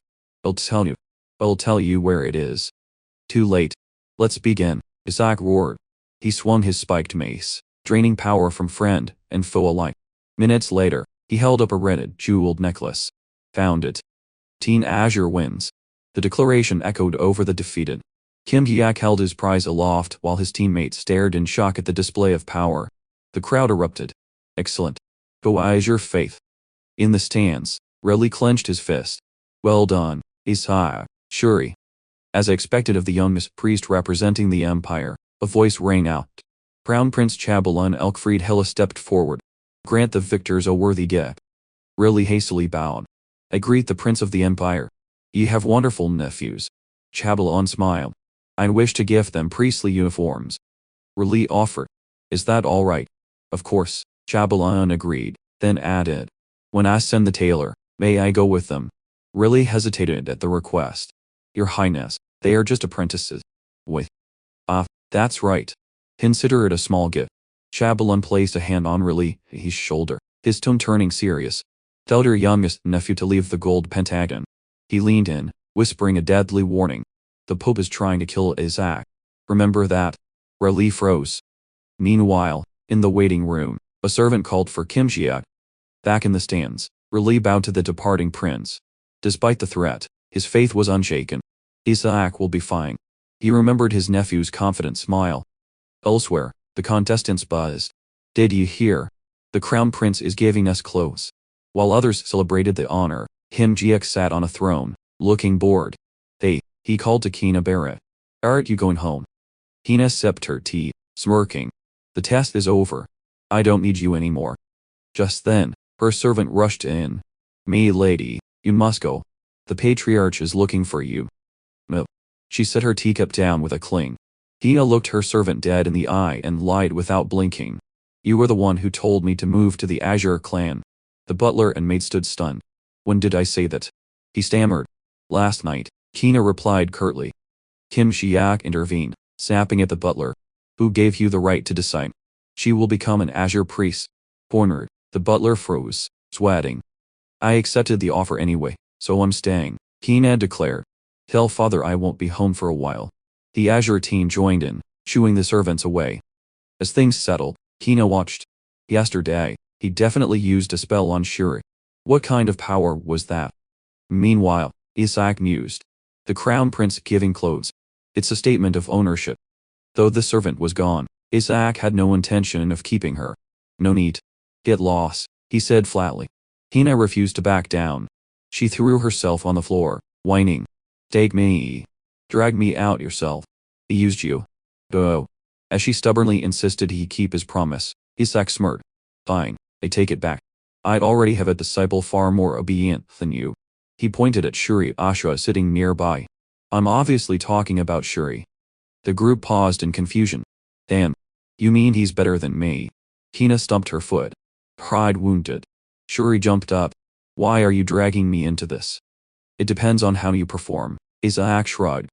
While a fiery confrontation brewed between Kina and the poor Shuri, the atmosphere in the cathedral's ballroom was completely different. Students whispered, stunned by the lavish feast for the victors. Reli raised his wine glass in doubt. I can't believe Isaac's team came in first. How did the Holy Nation score this? You must be pleased that Azure won. Cardinal Leon Sepet approached with a veiled greeting. It has been a long time. I hear you are approaching level 9. Reli frowned at the backhanded compliment. Impressive for your age, but the Azure Patriarch must have a headache, Leon continued. He leaned in, grabbing Reli's hand. The only suitable hair is limited by time, and even if it wasn't for your lifespan, is the role too much for you? The Cardinal twisted the knife. After all, you cannot have children. Reli's face darkened. They know about the Ashua family's curse. He forced a calm expression. It doesn't matter. I have no intention of becoming patriarch. His train of thought was cut short as Leon turned toward his nephew. As long as he doesn't harm Isaac. Leon stood over the happily eating boy. Isaac. A teammate shook Isaac's shoulder. Gay on it. Why bother me when I'm eating? Isaac swallowed, looking up with an annoyed expression. Yes, sir. Leon narrowed his eyes. What was that interesting thing you were going to show me? Isaac blinked innocently. Oh, you didn't see. He flashed a provocative smile. I was the one who crushed your son. Did you enjoy the show? A teammate clapped a hand over Isaac's mouth in horror. Why say that to the Red Clan? Isaac casually brushed the hand away. So what? Leon Sapet smirked, his gaze sharp. Well, I had high hopes for the Azure Clan. It seems you've learned an interesting skill as well. He narrowed his eyes. I sense dark magic on you. Kim Jiak chuckled. You've probably forgotten that I ate a piece of the Skeleton King as a child. He didn't stop there. If destroying your son wasn't entertaining enough, should I continue the fun at the Gold Pentagon? The declaration stunned his teammates. One stammered, You're going to fight the Golden Cardinal's son next, while another held his head in despair. Kim smiled, revealing his true request. I want to see how the demons react to the Skeleton King's call. Give me the key to their prison. Leon Sabit's face darkened. He turned to leave. I can give you the key once you return successfully, but is that really possible? He threw back a parting curse. You will all disappear in the Gold Pentagon. Kim frowned, muttering, What the hell is that bastard talking about again? Just then, a team member rushed in. Everyone, we have a mission for the Gold Pentagon. It's an expedition. Leon Sabit's voice echoed from the doorway, dripping with sarcasm. Aren't you curious where you'll be sent? He dropped the name like a bomb. It is Cryandia, the mystical empire. A teammate shot up. They want us to go to a country that's always waiting to kill priests. It's right next to demon territory. Are they insane? Another screamed in panic. That place is the domain of a high-level demon who devoured priests 14 years ago. Amidst the chaos, Cardinal Leon spoke. How pitiful. I could use my authority to change the location. His teammates rushed to plead. Isaac, please ask him. Kim Ji-yak looked up, his eyes wide and innocent. Really? You'll change the location for us, won't you? At the same time, at the Azure Mansion, a messenger rushed in, panting. Brother, bad news. They want them to go to the land of magicians, to rescue kidnapped knights. This isn't rank mission. They're sending everyone to their deaths. Calm down, another said. Father has gone to officially protest. The man in the suit ground his teeth. Those bastards in the holy capital are determined to kill Isaac. Father will make sure the test is changed. They can't assign a mission that affects diplomacy. Really, he just sneered. It's just a warning so we don't get too arrogant. I don't want Shuri to die there either. The man in the suit was nervous. Don't worry, even Isaac, if he has any sense, willed. Suddenly another messenger burst in. Bad news. Back at the scene, Leon asked, Young Master Isaac, just say you want to live. Kim Jiak replied coldly, Oh. Behind his covered face, a wicked smile appeared. Kim looked up sharply with a maniacal expression. I think it will be fun. Why would I change it? At the Azure Mansion, the messenger yelled. He accepted the mission. Really, and the others were stunned. Their destination was Blackfield, the land of demons, a desolate, dead territory. From the ruins of a demonic fortress, a voice rang out. So you mean to tell me? Ash's voice was cold. You failed to kill the Saintess. The subordinate prostrated himself. I sincerely apologize, Lady Ash. Never mind. What's important is to cause chaos there. Just witnessing the king's power and bringing the demon artifacts into the Holy Empire was a great success. The subordinate trembled. His Majesty is truly too powerful. Ash smiled strangely, recalling, even a fraction of that power was terrifying. Me lady, the subordinate reported, during the ordination, I sensed your power, that of the great Skeleton King. Ash leaped from her throne in horror. You sensed the Skeleton King's power in that crazy brat who ate a piece of our king? Yes. He was ordained and is now in training. A sinister smile spread across Ash's face. He has finally shown himself. Yes, he will soon participate in the gold trials.